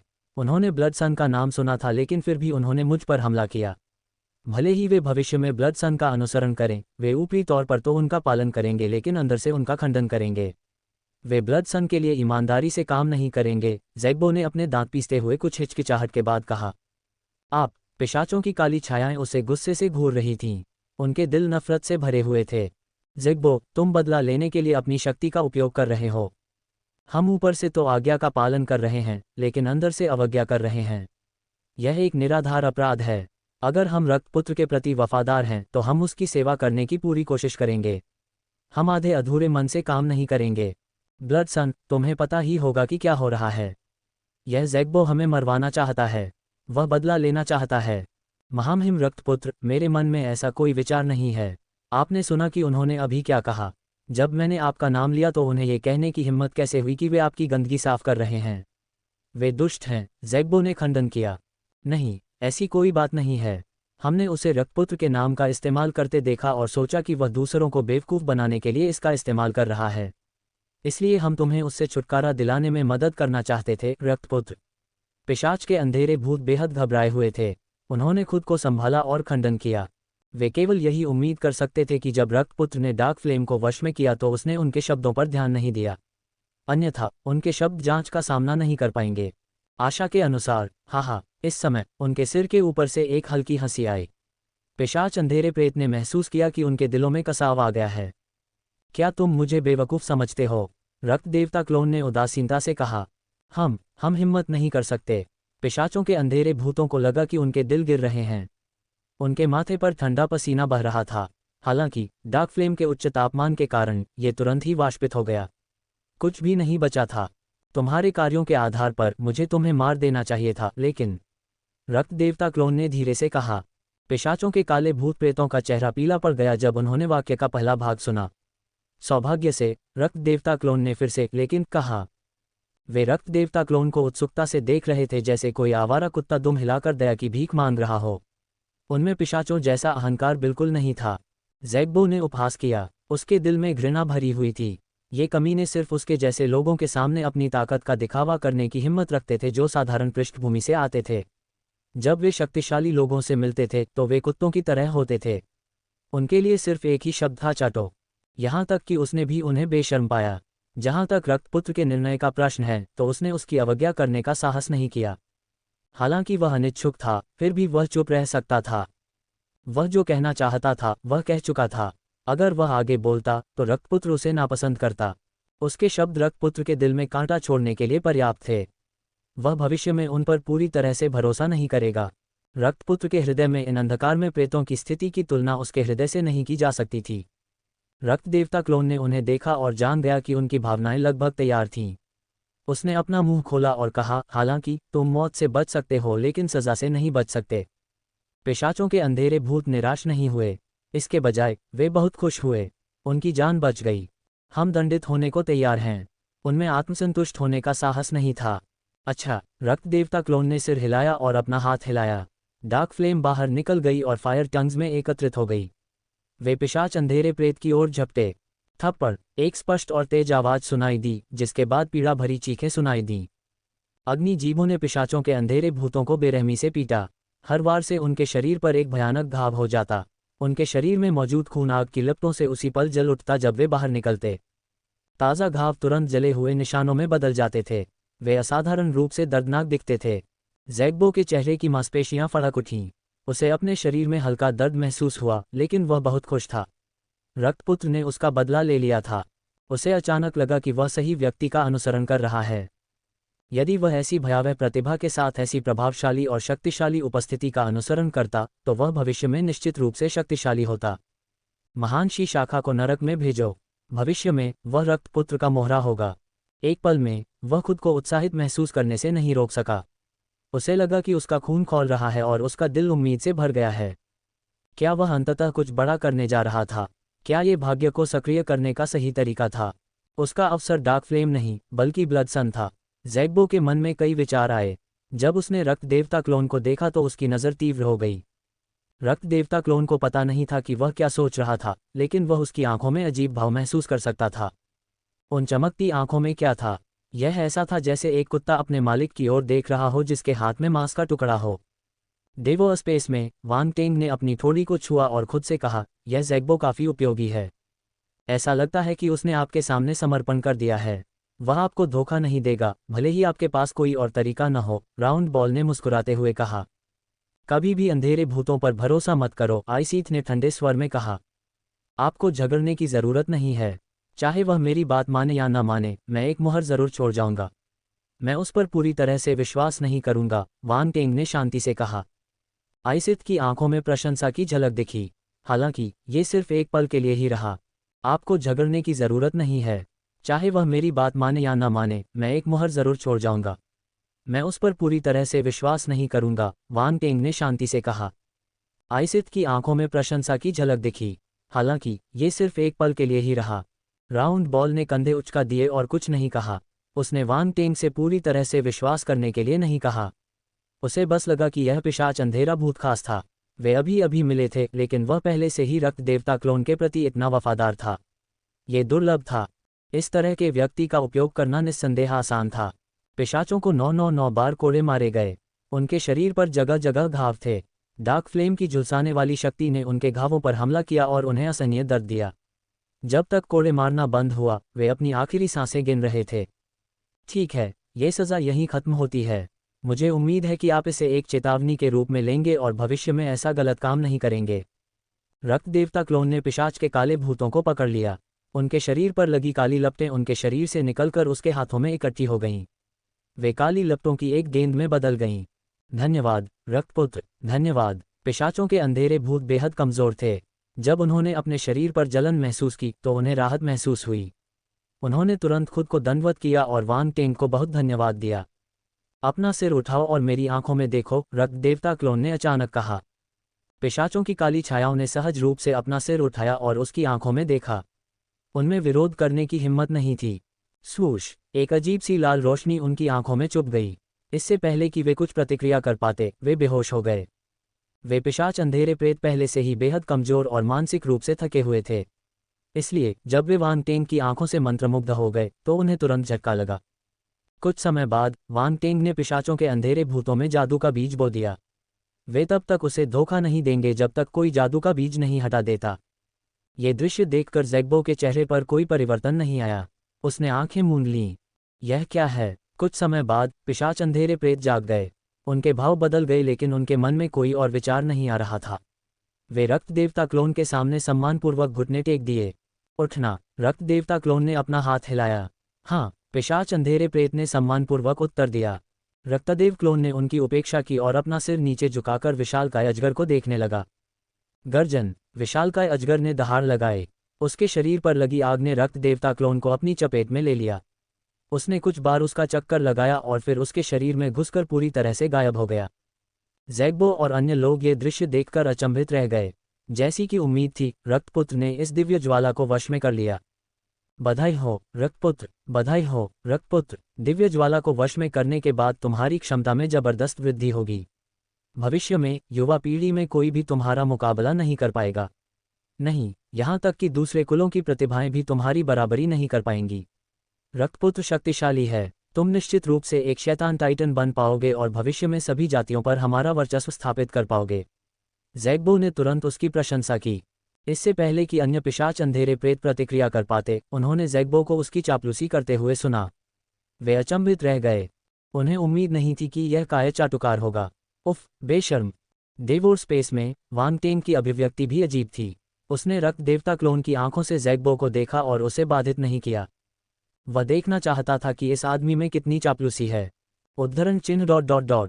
ये पहली बार है जब मैंने इतनी शक्तिशाली प्रतिभा देखी है, रक्तपुत्र।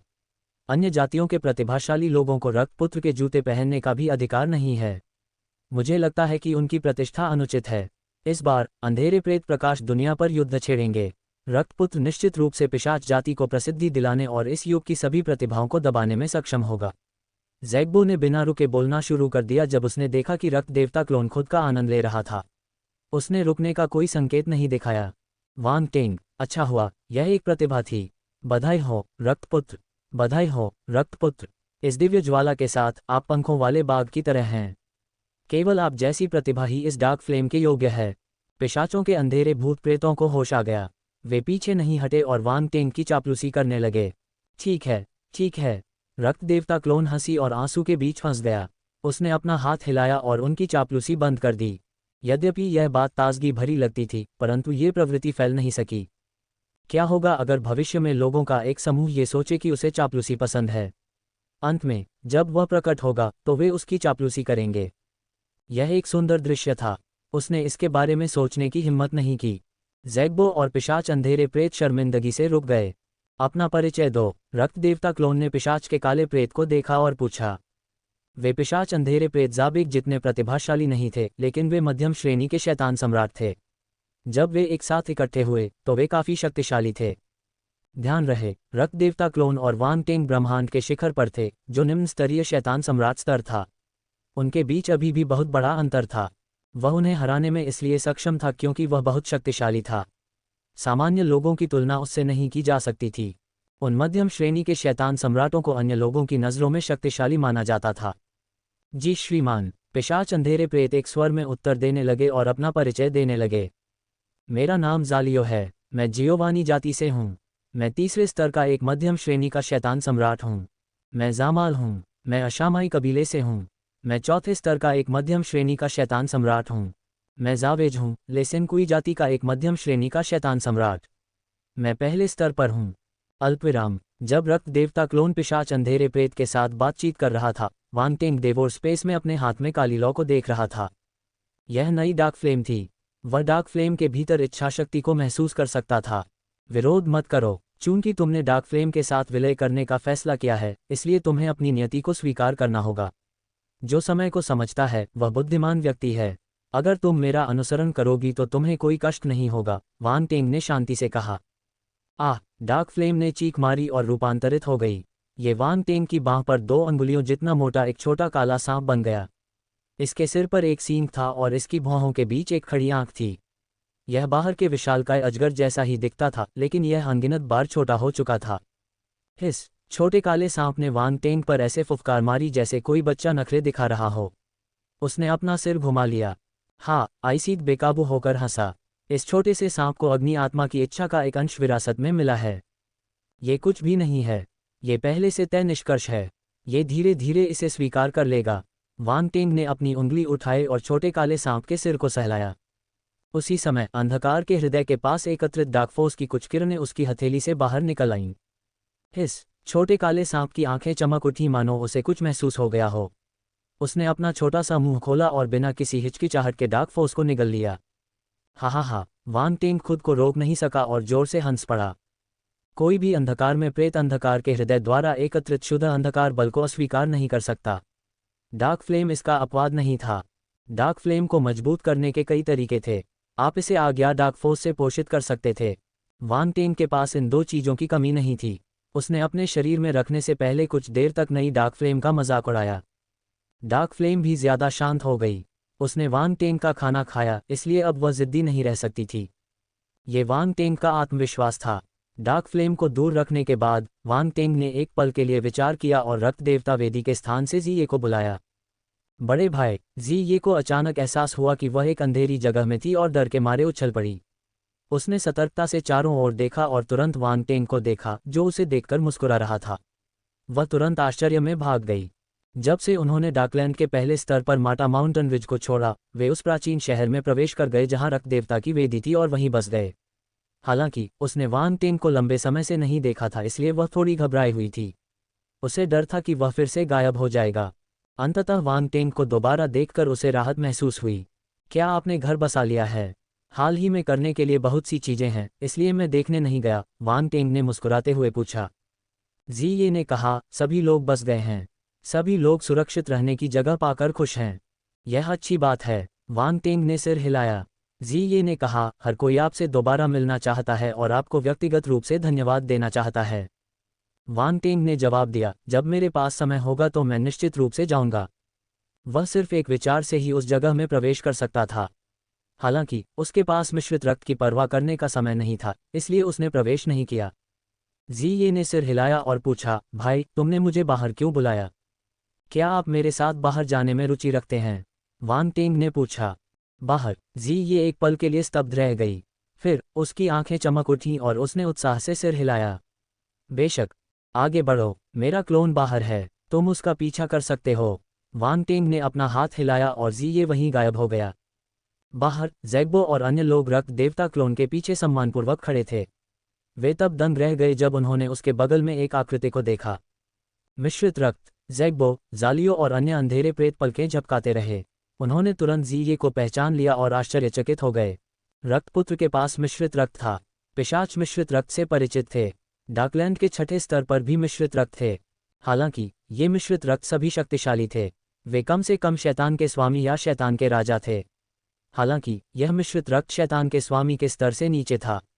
वह कमजोर आभा उनकी आंखों में चींटी से अलग नहीं थी। लेकिन जल्द ही उन्हें याद आ गया कि रक्तपुत्र कहाँ से आया था। डाकलैंड का पहला स्तर। वह इस मिश्रित रक्त को डाकलैंड के पहले स्तर से ऊपर लाया होगा। चूंकि वह उसे अपने साथ लाने में सक्षम था, इसलिए रक्तपुत्र के दिल में उसका उच्च स्थान होना चाहिए। एक पल में पिशाच अंधेरे प्रेत चीजों की कल्पना करने लगे।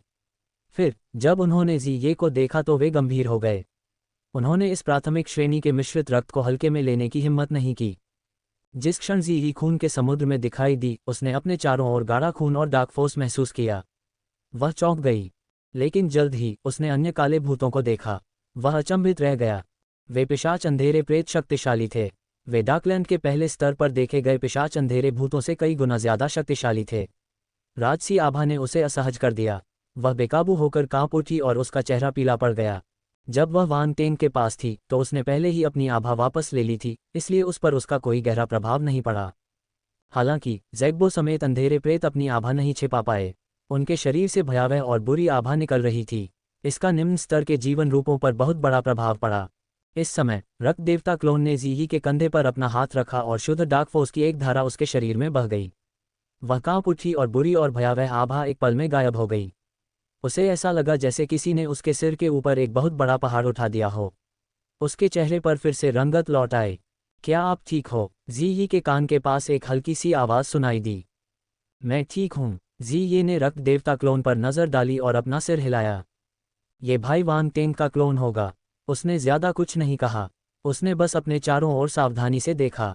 इस अपरिचित माहौल में उसकी जीवंतता जो केवल वांग टेंग के सामने दिखाई देती थी, गायब हो गई।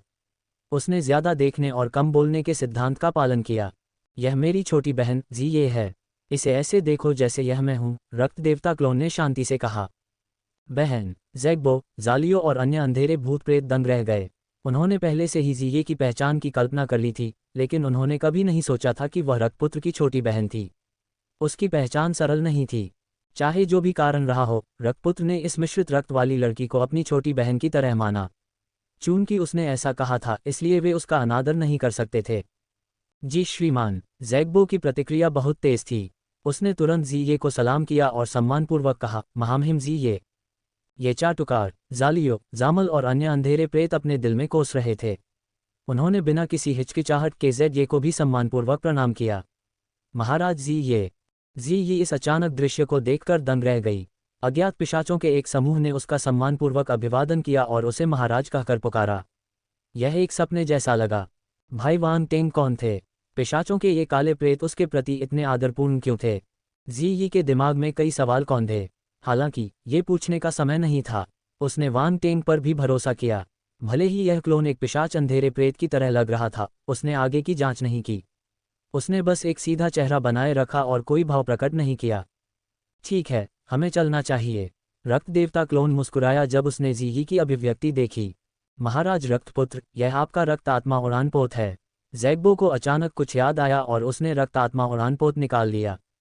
जालियो, जामल और अन्य अंधेरे प्रेत अवाक होकर उसे देखते रहे।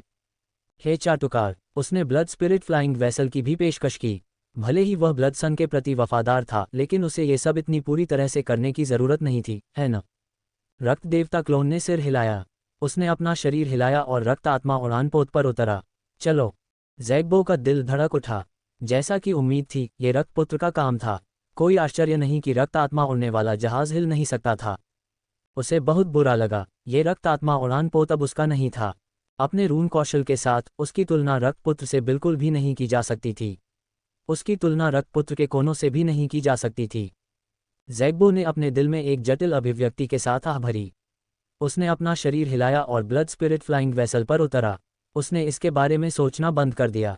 जालियो और अन्य अंधेरे प्रेत भी रक्त आत्मा उड़ानपोत पर बस गए। वे इस उड़ान खजाने के बारे में बेहद उत्सुक थे, इसलिए वे इसे अनुभव करने के बाद हार नहीं मानेंगे। स्वूश, एक ध्वनि विस्फोट सुनाई दिया। रक्त आत्मा के उड़ते हुए जहाज पर लगे रून टिमटिमाने लगे और एक चमकदार लाल रोशनी देने लगे। ये रक्त लाल चमक की किरण में बदल गई और वहीं गायब हो गई। धमाका। कुछ ही सेकंड के भीतर रक्त आत्मा उड़ानपोत पहले से ही रक्त सागर से सभी को बाहर समुद्र की सतह पर ले आया था। क्या अद्भुत गति है। अंधेरे प्रेत चकित थे, साथ ही उन्हें ईर्ष्या भी महसूस हुई। उन्हें उम्मीद नहीं थी कि यह उड़ता हुआ खजाना इतनी तेज गति से यात्रा कर सकेगा। दुर्भाग्यवश रक्तपुत्र ने इसे प्राप्त कर लिया था, इसलिए इसका उनसे कोई लेना देना नहीं था। समुद्र की सतह पर पहले से ही कई पिशाचों की काली छायाएं इकट्ठी थीं। हालांकि वे धुंध से घिरे हुए थे, इसलिए वे ज्यादा कुछ नहीं देख पा रहे थे। इस समय रक्त आत्मा उड़ानपोत लाल प्रकाश की किरण में बदल गया और बाहर निकल गया। पलक झपकते ही वह एक लंबी दूरी तय कर चुका था। वह क्या है? खून जैसी लाल चमक। क्या ये कोई खजाना है? खजाना सामने आ गया है। उसका पीछा करो। पिशाचों के अंधेरे भूत प्रेतों ने रक्त आत्मा के उड़ने वाले जहाज का पागलों की तरह पीछा किया। हालांकि वे उसे पकड़ नहीं पाए। वे केवल रक्त लाल प्रकाश को दूर दूर तक उड़ते हुए देख सकते थे और अंततः उनकी दृष्टि से गायब हो गया। हा, इन लोगों को लगता है कि कोई खजाना निकल आया है। जालियो और अन्य अंधेरे प्रेत हंस पड़े। ज़ैग्बो ने घृणा से देखा। इन लोगों के लिए रक्त आत्मा उड़ानपोत को पकड़ना असंभव था।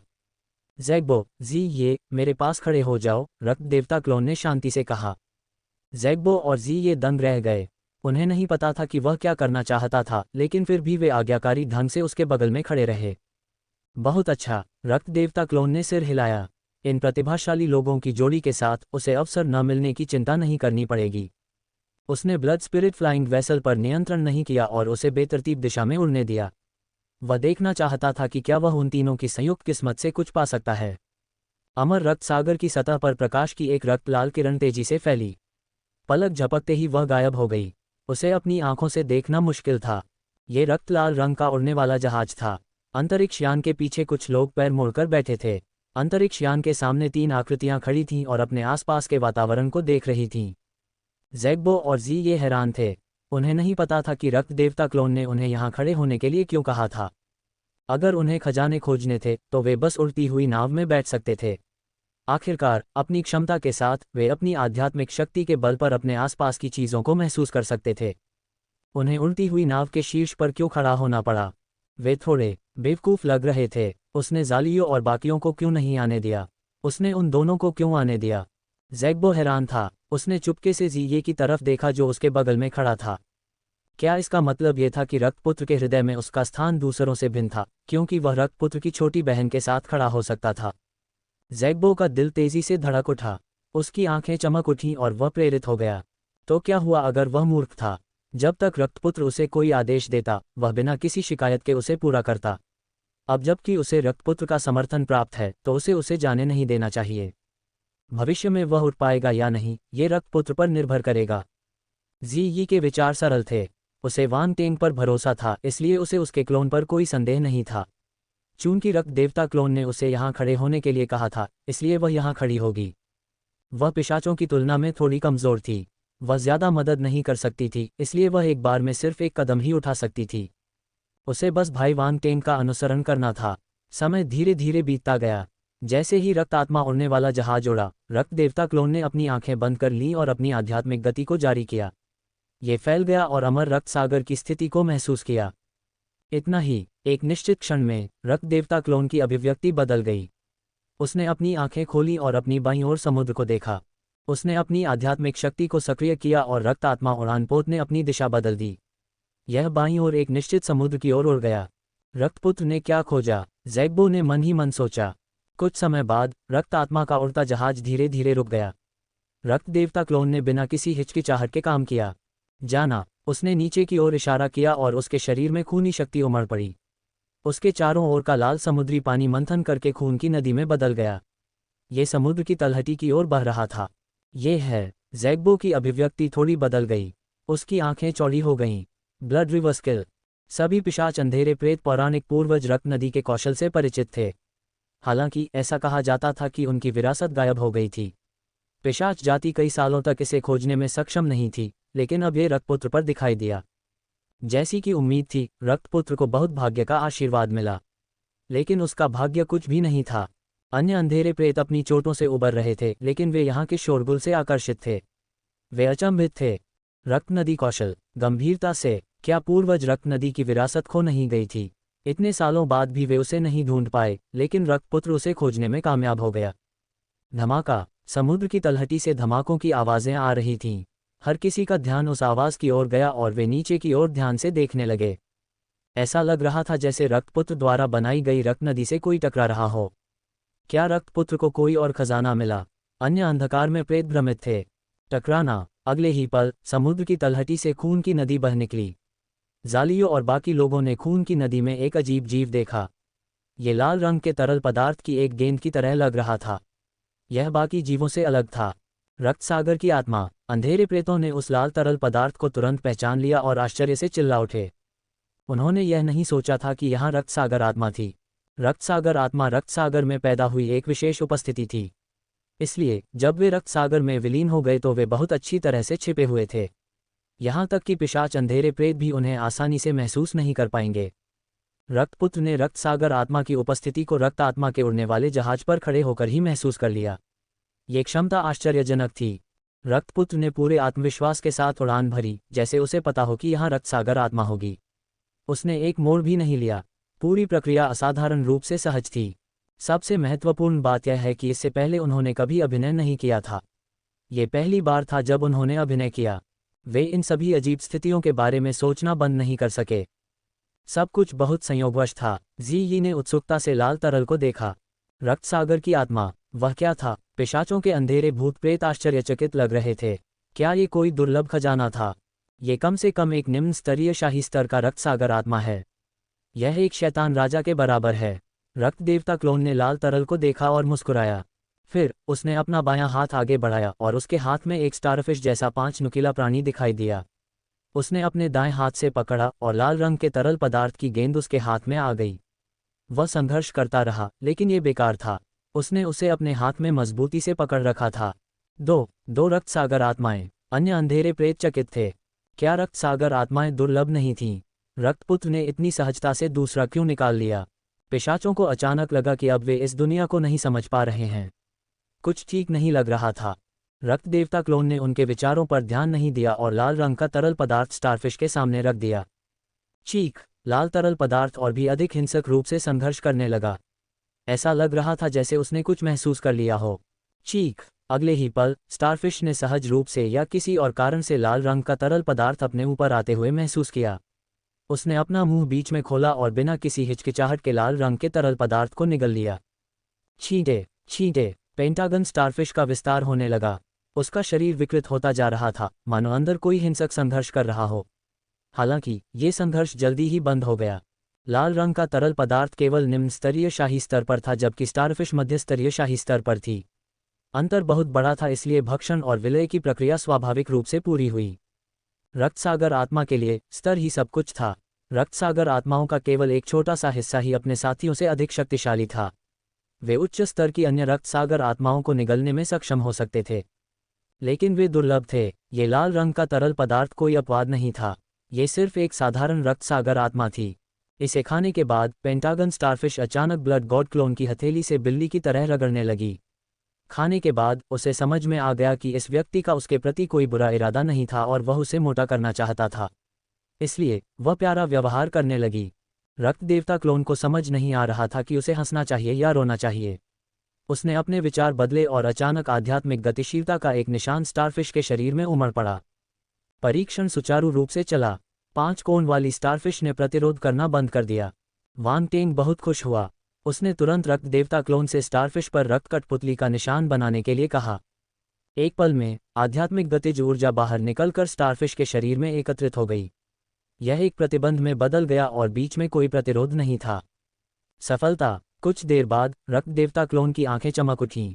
उसने खुशी से स्टारफिश को देखा। उन्होंने इतनी आसानी से रक्त कठपुतली निशान लगाने की उम्मीद नहीं की थी। रक्त कठपुतली बनाने के 2 तरीके थे।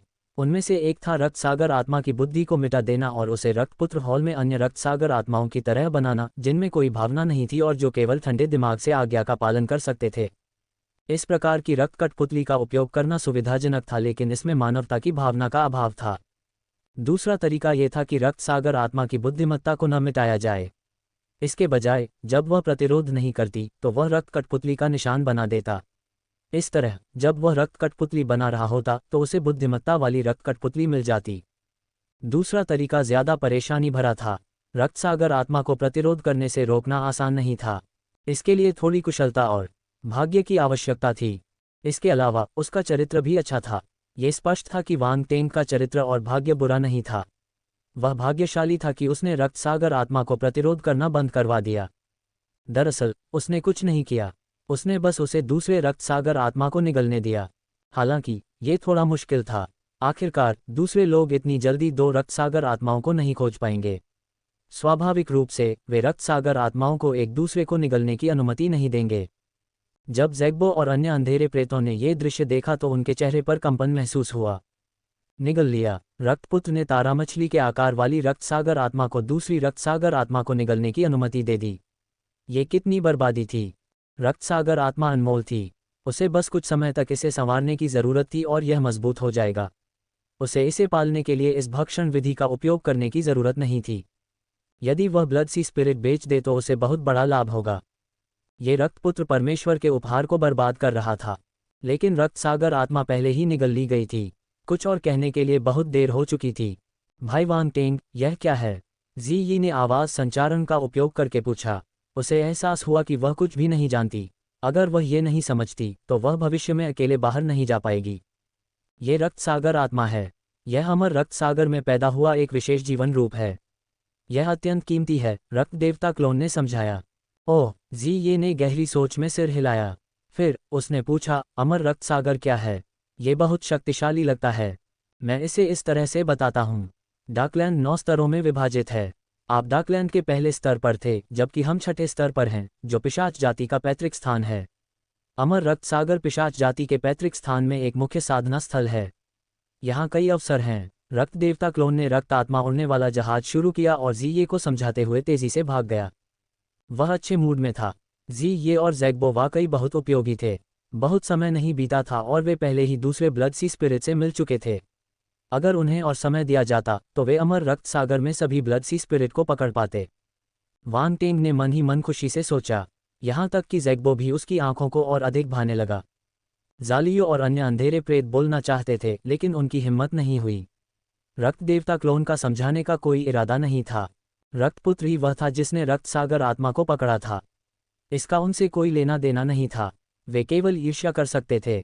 इसके अलावा वे हर समय रक्त सागर आत्मा से नहीं मिल सकते थे। रक्तपुत्र भाग्यशाली था कि उसने उनमें से 2 को पकड़ लिया। वह भविष्य में उनसे नहीं मिल पाएगा, इसलिए कुछ भी कहने की कोई ज़रूरत नहीं थी। तथापि आधे घंटे बाद उन्होंने ब्लड गॉड क्लोन को एक और ब्लड सी स्पिरिट को पकड़ते हुए देखा। वे दंग रह गए। जी ये भी थोड़ा हैरान था।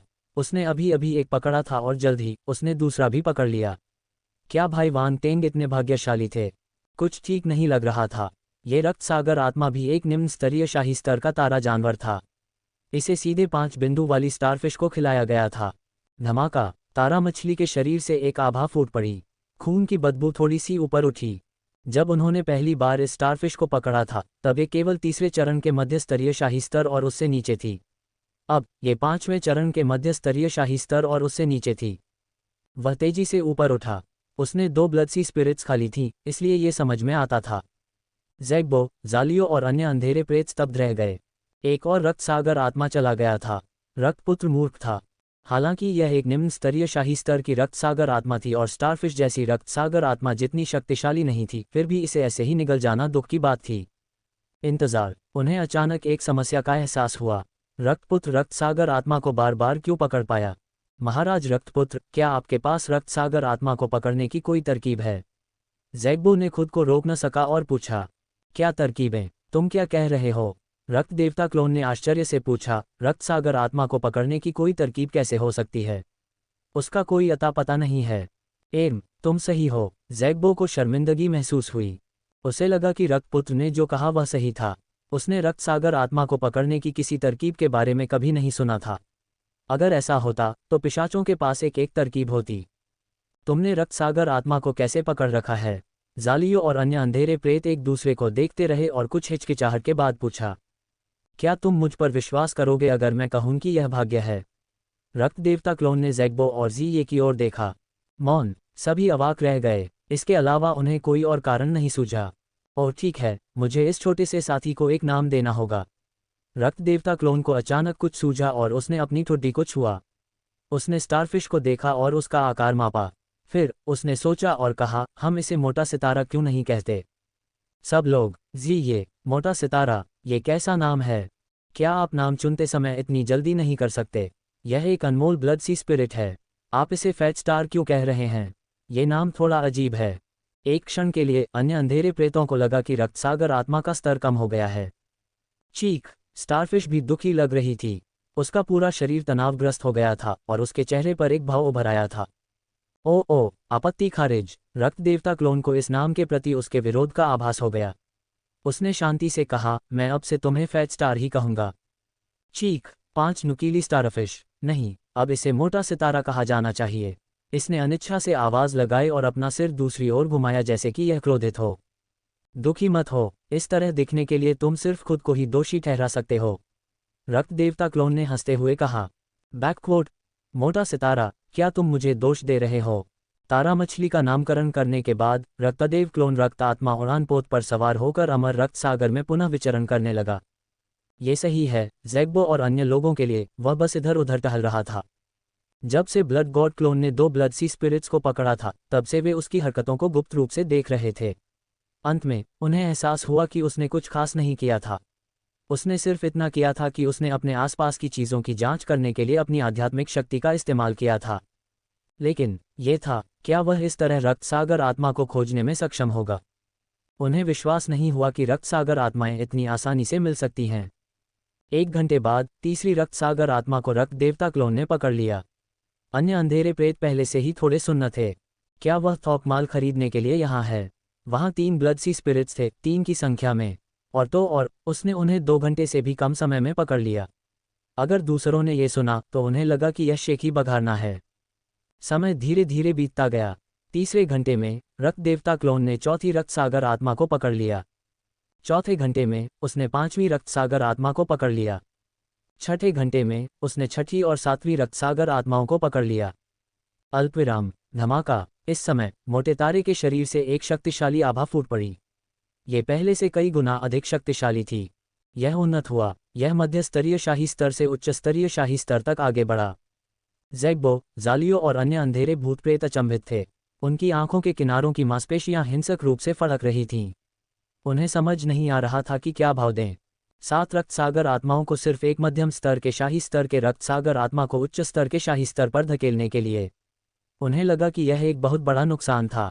यद्यपि वे 13 परिवारों में जन्मे कुलीन पिशाच थे और धनी थे, फिर भी उन्होंने ऐसी हास्यास्पद बात सोचने की हिम्मत नहीं की। वे 7 रक्त सागर आत्माएं थीं। बाहर तो निश्चित रूप से बहुत बड़ा हंगामा होगा। यहाँ तक कि शैतान भी लालच में आ सकते हैं। लेकिन रक्तपुत्र के सामने वे केवल निगले जा सकते थे। गंभीरता से। उन्हें बहुत संदेह था कि रक्तपुत्र को रक्तसागर आत्मा का मूल्य नहीं पता था। हालांकि जब उन्होंने उसकी शांत अभिव्यक्ति देखी तो वे प्रभावित हुए बिना नहीं रह सके। क्या वह सचमुच निम्न लोक में पैदा हुआ था? वह उनसे भी ज्यादा आलीशान क्यों लग रहा था? वह इतना शांत क्यों था? बुरा नहीं, बुरा नहीं। रक्तदेव क्लोन बहुत खुश हुआ जब उसने रक्तसागर आत्मा को फैलते देखा। उसने उम्मीद नहीं की थी कि चीजें इतनी आसानी से चलेंगी। कुछ ही घंटों में उसने 7 ब्लड सी स्पिरिट्स को पकड़ लिया और फेट स्टार को उच्च स्तरीय शाही स्तर पर आगे बढ़ने की अनुमति दी। यह उनकी अपेक्षा से कहीं अधिक सरल था। पहले तो उसने सोचा कि अमर रक्त सागर ही फेट स्टार के लिए उच्च स्तरीय शाही स्तर तक पहुंचने के लिए पर्याप्त होगा, लेकिन अब ऐसा लग रहा है कि अंतिम चरण तक पहुंचना असंभव नहीं था। बेशक वह समझ गया कि यह सब ज़ैग्बो और ज़ीये की बदौलत था। उनके बिना वह इतने कम समय में इतने सारे ब्लड सी स्पिरिट्स को पकड़ने में सक्षम नहीं होता। जैसी कि उम्मीद थी, उनके भाग्य का संयोजन गुणात्मक परिवर्तन ला सकता है। तुम सचमुच मेरे लिए सबसे बड़ा आशीर्वाद हो। रक्त देवता क्लोन ने ज़ैग्बो और ज़ीये को देखा और कहा। ज़ैग्बो, ज़ीये, किसी कारणवश उन्हें लगा कि रक्त देवता क्लोन का स्वर अजीब था। इसके अलावा सबसे बड़ा आशीर्वाद, क्या वह उनकी तारीफ कर रहा था? लेकिन उन्होंने ऐसी प्रशंसा कभी नहीं सुनी थी। खांसी। रक्त देवता क्लोन को अचानक लगा कि कुछ गड़बड़ है। वह बहुत खुश था, इसलिए उसने अपने मन की बात कह दी। उसने अजीब तरह से खांसते हुए कहा, कुछ नहीं, कुछ नहीं। ज्यादा मत सोचो। भाई वांग टेंग, क्या तुमने मेरी किस्मत उधार ली है? ज़ीये ने कुछ सोचा और रक्त देवता क्लोन को अर्थपूर्ण दृष्टि से देखा। अचानक उसने वॉयस ट्रांसमिशन का उपयोग करके उससे बात की। हा, वांग टेंग अजीब तरह से हंसा। उसने आवाज़ का इस्तेमाल करते हुए कहा, तुमने मेरी असलियत जान ली। तुम बहुत स्पष्ट हो। ज़ीये ने अपनी आंखें घुमाईं। उसने आगे कहा, लेकिन क्या इस पिशाच अंधेरे प्रेत के बारे में कुछ खास है? ये भी तुम्हारे जैसा ही है। ये बेहतर किस्मत वाला व्यक्ति है। वांग टेंग ने सच नहीं छिपाया। मैं समझ गई। ज़ीये ने चुपके से सिर हिलाया। उसने चुपके से ज़ैग्बो की तरफ देखा और महसूस किया कि वह अपने ही जैसे लोगों को देख रही थी। वह बचपन से ही अच्छी किस्मत वाली थी। अगर ऐसा नहीं होता तो वह डार्कलैंड के पहले स्तर पर इतनी जल्दी आगे नहीं बढ़ पाती। जब दूसरे मिश्रित रक्त अभी भी सैनिक स्तर पर थे तो वह पहले ही उनसे आगे निकल चुकी थी और जनरल स्टेज तक पहुंच चुकी थी। हालांकि डार्कलैंड के पहले स्तर ने उसके विकास को सीमित कर दिया। अब जब वांग टेंग उसे बाहर ले आया है तो उसका भविष्य असीम था। वांग टेंग भी इस बारे में उत्सुक थे। मैं बाद में तुम्हारे लिए एक रक्त सागर आत्मा लाऊंगा। जब तुम इससे एक रक्त कठपुतली बनाओगे तो यह उपयोगी होगी, वांग टेंग ने कहा। जरूर। ज़ीये की आंखें हल्की सी चमक उठीं। उसने बिना किसी को बताए सहमति दे दी। उसने पिशाच के अंधेरे प्रेत की प्रतिक्रिया देखी। रक्त सागर आत्मा असाधारण होना चाहिए। इसके अलावा उसे फेट स्टार भी पसंद था। वह वास्तव में उसके साथ खेलना चाहती थी। ज़ीये एक युवा महिला थी। वह ऐसे मज़ेदार, उपयोगी और किसी तरह से मूर्खतापूर्ण पालतू जानवर को कैसे अस्वीकार कर सकती थी? आगे है। वांग टेंग ने खिलखिलाकर हंसते हुए रक्त देव क्लोन से रक्त सागर आत्मा से मिलना जारी रखने के लिए कहा। यह स्पष्ट था कि इसमें कोई कौशल शामिल नहीं था। वह संयोग से 7 रक्त सागर आत्माओं को पकड़ने में सक्षम था। हालांकि इस बार 5 घंटे के बाद भी उसे कोई और रक्त सागर आत्मा नहीं मिली। वांग टेंग थोड़ा निराश हुआ। क्या मेरा ऑपरेशन लक असफल हो गया? भस्म स्थान में वांग टेंग ने अपनी थोड़ी को छुआ और खुद से आश्चर्य किया। किस्मत मायावी और अप्रत्याशित थी।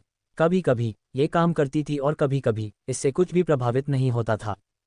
7 रक्त सागर आत्माओं के साथ संयोगवश मुलाकात शायद उनकी किस्मत के संयोजन के कारण हुई थी। इसने एक अजीब प्रतिक्रिया को जन्म दिया।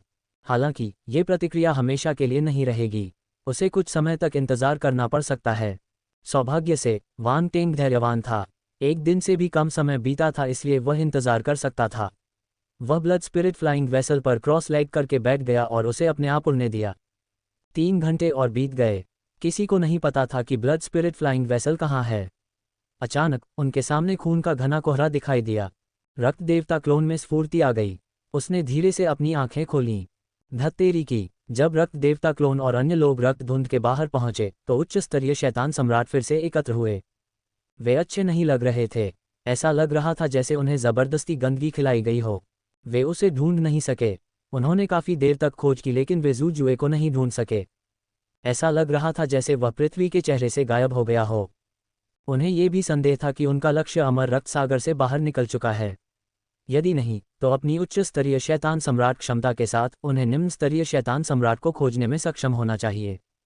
ये तो बेतुका था। यदि शैतान टाइटन ज़ूकैन को पता चल जाता कि वे उसे नहीं ढूंढ सकते तो वह क्रोध में उन्हें थप्पड़ मारकर मार सकता था। धमाका! एक उच्च स्तरीय शैतान सम्राट ने क्रोध में हमला किया। उसने अपनी हथेली को आगे बढ़ाया जिससे रक्त के समुद्र में बड़ी लहरें पैदा हो गईं। अरे, ज़ू जुए कहाँ चली गई? उसकी आवाज़ ठंडी थी। वह थोड़ा अधीर था। ये शर्मनाक था कि इतने लंबे समय तक खोजने के बाद भी वे उसे नहीं ढूंढ पाए। उन्हें नहीं पता था कि हर बार जब वे उसके पास से गुजरते थे तो उनके और उस व्यक्ति के बीच की दूरी उनकी अनुभूति की सीमा के भीतर होती थी। उन्हें बस अपनी आध्यात्मिक शक्ति को 1 मीटर और आगे बढ़ाने की ज़रूरत थी और वे उस व्यक्ति की उपस्थिति को महसूस करने में सक्षम हो जाते थे। दुर्भाग्यवश वे हर बार इस मीटर से चूक गए। उच्च स्तरीय शैतान सम्राट अंधेरे प्रेत ने इस अजीब दृश्य के बारे में नहीं सोचा होगा। पर्याप्त! उसके बगल से एक ठंडी चीख सुनाई दी। आगे चल रहे खून चूसने वाले काले भूत ने ठंडे स्वर में कहा, जालिद, क्या तुम चाहते हो कि सबको पता चले कि हम यहाँ हैं? हम्फ! जालिद ने नाक भान सिकुड़ी और शर्मिंदगी में रुक गया। उसने पूछा, अब हम क्या करें? क्या हमारे पास उसे ट्रैक करने के और भी तरीके हैं? हमारे पास शैतान टाइटन ज़ूकैन द्वारा छोड़े गए अंतिम विकल्प का उपयोग करने के अलावा कोई विकल्प नहीं है। आगे चल रहे पिशाच अंधेरे प्रेत ने पीछे हटने से इनकार नहीं किया। उसने दूसरे पक्ष की ओर देखा और शांति से कहा, यह क्या है? जालिद ने पूछा। इस कौशल के लिए मूल के रक्त की आवश्यकता होती है। इसे रक्तसार ट्रैकिंग कौशल कहा जाता है। न केवल आपको दूसरे पक्ष के मूल के रक्त की आवश्यकता है बल्कि आपको अपने स्वयं के रक्त की भी आवश्यकता है, पिशाच अंधेरे प्रेत ने कहा। रक्तसार ट्रैकिंग कौशल, वह निषिद्ध कौशल, और इसे हमारे मूल रक्त की आवश्यकता है। अल्पविराम। उच्च श्रेणी के सम्राट अंधेरे प्रेत चकित थे। मूल का खून बेहद कीमती था। वे इसे आसानी से इस्तेमाल नहीं करेंगे। यदि किसी अन्य व्यक्ति ने उनके रक्त की उत्पत्ति को पकड़ लिया तो यह एक बड़ी समस्या होगी। ठीक वैसे ही जैसे अब वे एक दूसरे का पता लगाने के लिए कुछ निषिद्ध तकनीक का उपयोग कर सकते हैं। यह कोई मजाक नहीं था। एक बार मूल रक्त उनके शत्रु को मिल गया तो वे किसी भी समय खतरे में पड़ सकते थे। वे भले ही साथ साथ रहते हों, लेकिन वे अलग अलग कुलों से थे। वे एक दूसरे पर पूरी तरह भरोसा नहीं करते थे। पिशाचों में भी इसी तरह के कई निषिद्ध कौशल थे। आखिरकार वे खून से खेलने में माहिर थे। ये सही है, ये निषिद्ध कौशल है। पिशाच अंधेरे प्रेत ने सिर हिलाया। अरे बाप रे! एक पल के लिए उच्च स्तरीय शैतान सम्राटों ने हिचकिचाहट दिखाई। वे आसानी से सहमत होने की हिम्मत नहीं कर सके। यही एकमात्र रास्ता है। अगर आप सहमत नहीं हैं तो कोई दूसरा रास्ता नहीं है। पिशाच अंधेरे प्रेत के नेता ने उन्हें जल्दी नहीं किया। उसने शांति से कहा, इसके अलावा आप अकेले नहीं हैं।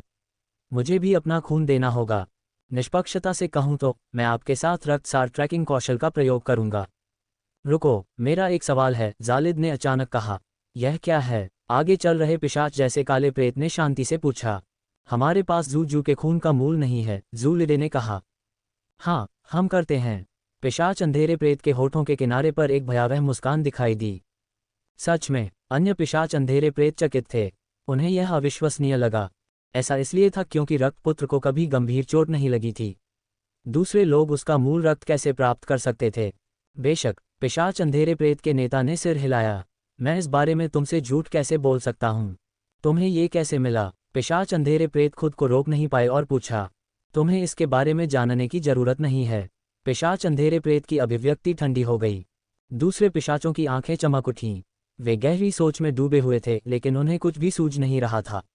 उनके पास हार मानने के अलावा कोई विकल्प नहीं था। आपका निर्णय क्या है? आगे चल रहे पिशाच अंधेरे प्रेत ने पूछा। कोई और विकल्प नहीं है। मैं इस विधि का उपयोग करने के लिए सहमत हूँ। जालिद ने कुछ हिचकिचाहट के बाद सिर हिलाया। मैं सहमत हूँ, मैं सहमत हूँ। अल्पविराम। अन्य पिशाच अंधेरे प्रेत भी इससे सहमत होने लगे। आइए शुरू करें। मुख्य भूमिका में मौजूद पिशाच जैसा काला भूत हैरान नहीं हुआ। ऐसा लग रहा था कि उसे शुरू से ही इस नतीजे का अंदाजा था। वह मुस्कुराया और बोला। बाकी पिशाचों के काले भूत गंभीर हो गए।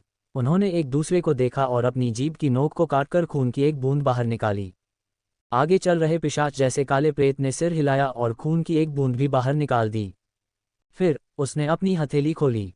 उसकी हथेली पर जीवन द्रव की एक बूंद दिखाई दी जो एक तीव्र रक्तम आभा बिखेर रही थी। खून की बूंद बहुत छोटी थी। रक्त चूसने वाले काले प्रेत द्वारा बाहर निकाले गए रक्त की तुलना में इसका आकार 10वें भाग से भी कम था। पिशाचों के अंधेरे भूत एक पल के लिए स्तब्ध रह गए। वे चकित थे। फिर उनकी निगाहें हिंसक रूप से झिलमिला उठीं। खून की यह बूंद पूरी नहीं थी, ये कहीं से फूट कर आई थी। उनके मन में कई विचार आए। ऐसा लगा जैसे उन्होंने कुछ अनुमान लगा लिया है और वे अचंभित थे। शैतान टाइटन ज़ुकैन बहुत बोल्ड था। अगर बाहरी दुनिया को इस बारे में पता चल गया तो बहुत बड़ा हंगामा मच जाएगा। यहाँ तक कि शैतानों को भी बहुत कठोर सजा मिलेगी। उन्हें शायद मृत्युदंड भी दिया जाएगा। उस समय उसे युद्ध के मैदान में भेजना इतना आसान नहीं होगा। उन्हें आशा थी कि ऐसा नहीं होगा। पिशाचों की काली छायाएं एक दूसरे को देख रही थीं। उनके दिलों में उथल पुथल मची हुई थी और वे लंबे समय तक शांत नहीं हो सकते थे।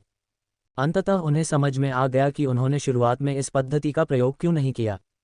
उन्होंने ये तरीका इसलिए चुना क्योंकि उनके पास कोई दूसरा विकल्प नहीं था। ये सिर्फ एक अंतिम उपाय था, लेकिन अंततः उन्हें इसका प्रयोग करना ही पड़ा। शैतान टाइटन ज़ुकैन ने कभी नहीं सोचा होगा कि कुछ उच्च स्तरीय शैतान सम्राटों को एक निम्न स्तरीय शैतान सम्राट नहीं मिल सकता। हर कोई बहुत अधिक जानना अच्छी बात नहीं है। आगे चल रहे पिशाच अंधेरे प्रेत ने गहरी निगाह से सभी के चेहरे को देखा और शांति से कहा। पिशाचों के अंधेरे भूत प्रेत हैरान रह गए। उन्होंने इस बारे में सोचना बंद कर दिया। आइए शुरू करें। आगे की ओर चल रहे पिशाच के काले भूत ने धीरे धीरे अपनी आंखें बंद कर लीं। वह हिला नहीं, लेकिन उसके हाथ में मौजूद खून ऊपर तैरकर पिशाच के काले भूतों के बीच में रुक गया। तभी अचानक उसके दूसरे हाथ से रक्त लाल चमक निकली। यह असाधारण रूप से चमकदार थी। अगले ही पल खून की लाल चमक हवा में एक अजीब निशान में बदल गई। यह एक आंख जैसा दिख रहा था। अन्य पिशाच अंधेरे प्रेतों ने भी यही तरीका अपनाया और अपने हाथों में निशान बना लिए। जाना, उन्होंने बिना किसी योजना के एक साथ अपनी आंखें खोली और खून की बूंद के चारों ओर चक्कर लगाया। फिर वे चिल्लाए और अपने हाथ हिलाए। निशान को बाहर फेंक दिया गया और खून की बूंद में पटक दिया गया। धमाका, निशान एक साथ टकराए और खून की बूंद डूब गई। वह एक चमकदार रक्त लाल चमक में बदल गई। रक्त लाल चमक कुछ समय तक बनी रही, फिर अचानक वह एक गेंद के रूप में एकत्रित हो गई और मोटी रक्त लाल चमक में बदल गई। स्वूश, तभी रक्त की रोशनी निकली और दूर तक तेजी से चली गई। जल्दी करो, इसका पालन करो। अगुवाई में पिशाच जैसा काला भूत बहुत खुश था। वह जल्दी से चिल्लाया। जैसे ही उसने बोलना समाप्त किया, वह प्रकाश की किरण में बदल गया और रक्त की रोशनी का पीछा करने लगा। वह बहुत तेज था, मानो उसे खोने का डर हो। स्वूश, अन्य पिशाच अंधेरे प्रेत उसके पीछे चले गए और वहीं गायब हो गए। क्या गलत? रक्त आत्मा उड़ान पोत पर जिये ने रक्त देवता क्लोन की अभिव्यक्ति में अचानक परिवर्तन देखा और आवाज संचरण के माध्यम से पूछा।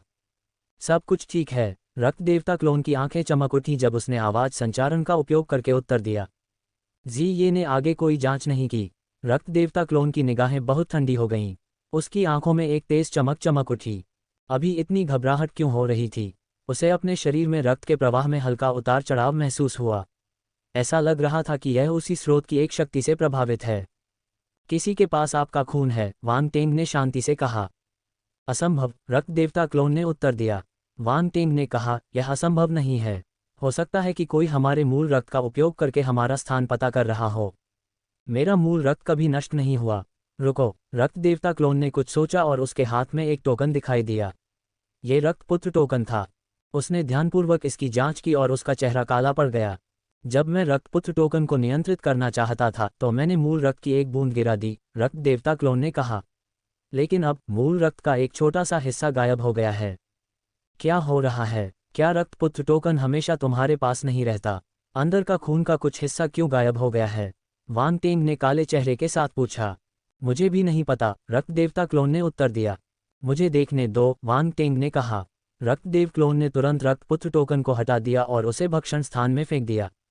उसी समय वांग टेंग ने अपना हाथ भक्षण स्थान में बढ़ाया और रक्तपुत्र टोकन उसके हाथ में उभर आया। आध्यात्मिक गतिशीलता की झलक रक्तपुत्र टोकन में समा गई और उसने उसकी सावधानीपूर्वक जांच की। जब उसे पहली बार ब्लड सन टोकन मिला तो उसने पहले ही उसका निरीक्षण कर लिया था। ये पुष्टि करने के बाद कि उसमें कोई विशेष चिन्ह या ट्रैकिंग फंक्शन नहीं थे, उसने रुक गया। हालांकि इस बार स्पष्ट रूप से एक समस्या थी। उसे इसकी सावधानीपूर्वक जांच करने की आवश्यकता थी। अजीब बात है, इसमें कुछ भी गलत नहीं है।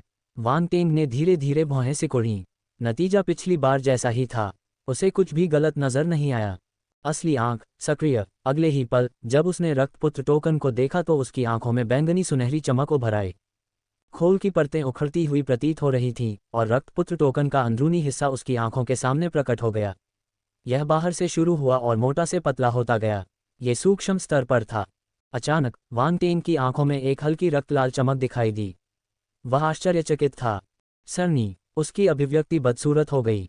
उसने नहीं सोचा था कि रक्तपुत्र टोकन के सबसे गहरे हिस्से में एक सरनी होगी। उसने पहले इस पर ध्यान नहीं दिया था। वास्तव में उसे दोषी नहीं ठहराया जा सकता। केवल संत स्तर के शिखर पर एक रून मास्टर या अमर स्तर का रून मास्टर ही ऐसा कर सकता था। वह भी अभी संत स्तर तक आगे बढ़ा था। इसके अलावा किसी ने भी नहीं सोचा होगा कि इस रक्तपुत्र टोकन में अमर स्तर के रून मास्टर का कौशल होगा। इस समय वह बहुत गंभीर था। उसने तुरंत अपनी असली आंख को पूरी तरह सक्रिय कर दिया और लघु सरणी का निरीक्षण किया। रून बहुत छोटे थे। अगर वान टेंग के पास असली आंख नहीं होती तो वह अपनी आध्यात्मिक शक्ति से उन्हें नहीं देख पाता। इससे पता चलता है कि इस संरचना को बनाने वाला व्यक्ति कितना शक्तिशाली था। जब उसे कारण पता चल गया तो वान टेंग बेहद शांत हो गया और उसने सरणी का ध्यानपूर्वक अध्ययन किया। इसमें एक निश्चित अंतरिक्ष संबंध है। वान टेंग ने आंखें सिकोड़कर मन ही मन सोचा। उसने देखा कि एक खून की बूंद भी व्यूह के ऊपर तैर रही थी। ये वही खून था जो उसने व्यूह में गिराया था। हालांकि खून का एक हिस्सा गायब था। उनसे बेहतर कोई नहीं जानता था कि उन्होंने इसमें कितना हीमोग्लोबिन डाला था। इसके अलावा उसे ये भी महसूस हो रहा था कि खून की बूंद अधूरी थी। ऐसा लग रहा था जैसे किसी ने उसे काट लिया हो। इस संरचना को अन्य स्थानों से जोड़ा जाना चाहिए लेकिन कनेक्शन सीमित है। ऐसा लगता है कि यह किसी तरह का सेंस है। वान टेंग की आंखें चमक उठीं। रून में महारत के कारण उसके लिए सरणी के पार देखना मुश्किल नहीं था।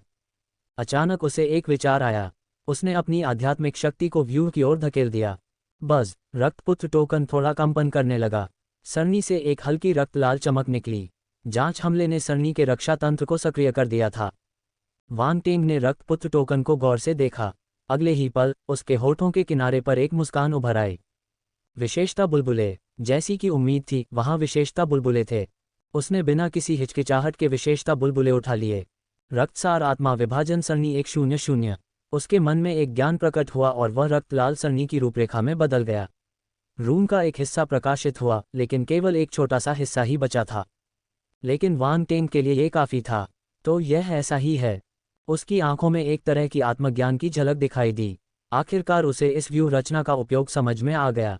संवेदन। इस व्यवस्था का उद्देश्य ये जानना था कि वह जीवित है या मृत। इसके बारे में कहा जाए तो यह एक प्रकार का संरक्षण था। अगर कोई योद्धा मर जाता है तो उसका रक्त धीरे धीरे सूख जाता है। अगर वह उसके शरीर से निकल भी जाता है तो भी उसका खून प्रभावित होता है। यही कारण है कि मूल रक्त इतना महत्वपूर्ण था। यदि वान टेंग को कुछ हो गया तो रक्तपुत्र टोकन में छोड़ा गया मूल रक्त स्वाभाविक रूप से सूख जाएगा। इसका मतलब था कि वह मर चुका था। हालांकि उसका खून सूखने से पहले अन्य लोग कुछ गुप्त तरीकों का उपयोग करके उसकी उत्पत्ति का पता लगाने में सफल हो गए और उसकी मृत्यु के कारण तथा स्थान का पता लगा लिया। ये रक्तसार आत्मा विभाजन सरणी का कार्य था। संभवतः 13 परिवारों ने अपने सबसे मूल्यवान वंशजों की रक्षा के लिए ये तरीका अपनाया था। आखिरकार सुरक्षा की इस परत के कारण किसी की भी हिम्मत नहीं हुई कि वह 13 परिवारों की प्रतिभाओं को मार डाले। एक बार हत्यारे का पता चल गया तो निश्चित रूप से पीड़ित परिवार को बदला लेना पड़ेगा। वान टेंग ने जब इस बारे में सोचा तो उसके चेहरे पर थोड़ी नरमी आई। कम से कम ये बात तो उजागर नहीं हुई कि उसने पिशाच के खजाने की तिजोरी लूट ली थी। मौत का डर। वान टेंग ने मन ही मन राहत की सांस ली। अगर इस सरणी का इस्तेमाल किया जाना था तो उसे अपने मूल रक्त का सेवन करना था। अब जबकि उसका मूल रक्त अभी भी मौजूद था कोई भी उसके ठिकाने के बारे में नहीं जानता था। इसके अलावा ये सरणी केवल किसी के अंतिम निशानों का पता लगा सकती थी। ये वास्तविक समय में किसी के ठिकाने का पता नहीं लगा सकती थी। अगर ऐसा नहीं होता तो यह निगरानी से अलग नहीं था। ये व्यवस्था केवल सुरक्षा के लिए थी। इसका उद्देश्य युवा पीढ़ी पर जासूसी करना नहीं था। यहाँ तक कि डाकलैंड में भी निगरानी करना वर्जित था। कोई भी इसे लापरवाही से नहीं करता था। रक्तसार आत्मा विभाजन सरणी संत स्तर का शिखर अपूर्ण 100/8000 आधार। वान टेंग को उस समय आश्चर्य हुआ जब उन्होंने विशेषता बोर्ड देखा। ये व्यू सचमुच संत स्तर के शिखर पर था। यह अमर स्तर से बस एक कदम दूर था। उसका अनुमान सही था लेकिन जब उसने सरणी के स्तर की पुष्टि की तो उसे फिर भी आश्चर्य हुआ। यह एक संत स्तर की सरणी थी और इसे केवल जीवन और मृत्यु का पता लगाने के लिए स्थापित किया गया था। इसके बारे में सोचना ही अविश्वसनीय था। हालांकि ये सरणी एक बड़े पैमाने की सरणी थी। यह एक साथ कई उप सरणी से जुड़ सकती थी और सरणियों की संख्या की कोई सीमा नहीं थी। ये समय को पीछे भी ले जा सकती थी। एक निश्चित दृष्टिकोण से ये संत स्तर के शिखर पर होने के योग्य थी। आखिरकार सभी एरे लड़ाई के लिए नहीं बनाए गए थे। विशेष प्रभाव वाले कुछ एरे भी बहुत मूल्यवान थे। वान टेंग की नज़रें चमक उठीं। उसने और अधिक विशेषताएं पाने के लिए रक्तसार आत्मा विभाजन सरणी को कुछ और बार तोड़ा। रक्तसार आत्मा विभाजन सरणी संत स्तर का शिखर अपूर्ण 1808 000 नींव। अभी अभी प्राप्त सरनी विशेषताएं बढ़ गई थीं, लेकिन वे अभी भी अधूरी थीं। वांग टेंग को रक्तपुत्र टोकन को नष्ट करने की इच्छा थी। उसे पूरा विश्वास था कि यदि वह रक्तपुत्र टोकन को नष्ट कर देगा तो वह पूरी श्रृंखला प्राप्त कर सकेगा। सौभाग्य से वह खुद को नियंत्रित करने में कामयाब रहा। ये रक्तपुत्र टोकन को नष्ट करने का समय नहीं था। ये रक्तपुत्र का प्रतीक था। इसे इतनी आसानी से नष्ट नहीं किया जा सकता था। रक्तपुत्र की पहचान काफ़ी उपयोगी थी। वांग टेंग ने अभिनय जारी रखने की योजना बनाई। इसके अलावा उसे अच्छा अभिनय भी करना था, लेकिन वह कौन था जिसने उसके खून का एक हिस्सा चुरा लिया? वांग टेंग ने उसकी ठोड़ी को छुआ। अभी जो धड़कन हो रही थी उससे लग रहा था कि किसी ने उसकी लोकेशन ट्रैक करने के लिए कोई तरीका अपनाया होगा। इसीलिए उसे खतरे का एहसास हुआ। दूसरे पक्ष ने शायद यह नहीं सोचा था कि रक्त देवता क्लोन का मूल रक्त पर नियंत्रण एक अमानवीय अवस्था तक पहुंच गया था। जब तक कोई उसके रक्त के साथ छेड़छाड़ करता वह इसे महसूस कर पाता। अगर वे दूर होते तो यह एहसास इतना स्पष्ट नहीं होता। हालांकि दोनों पक्षों को अमर रक्त सागर में होना चाहिए और उन्हें बहुत दूर नहीं होना चाहिए। रक्त देवता के शरीर को समझने वाले प्रतिभावान लोगों ने शायद इस रहस्य को अपने दिल में ही छिपा रखा था। इसलिए बाहरी लोगों को रक्त देवता के शरीर का रहस्य पता नहीं चल पाया।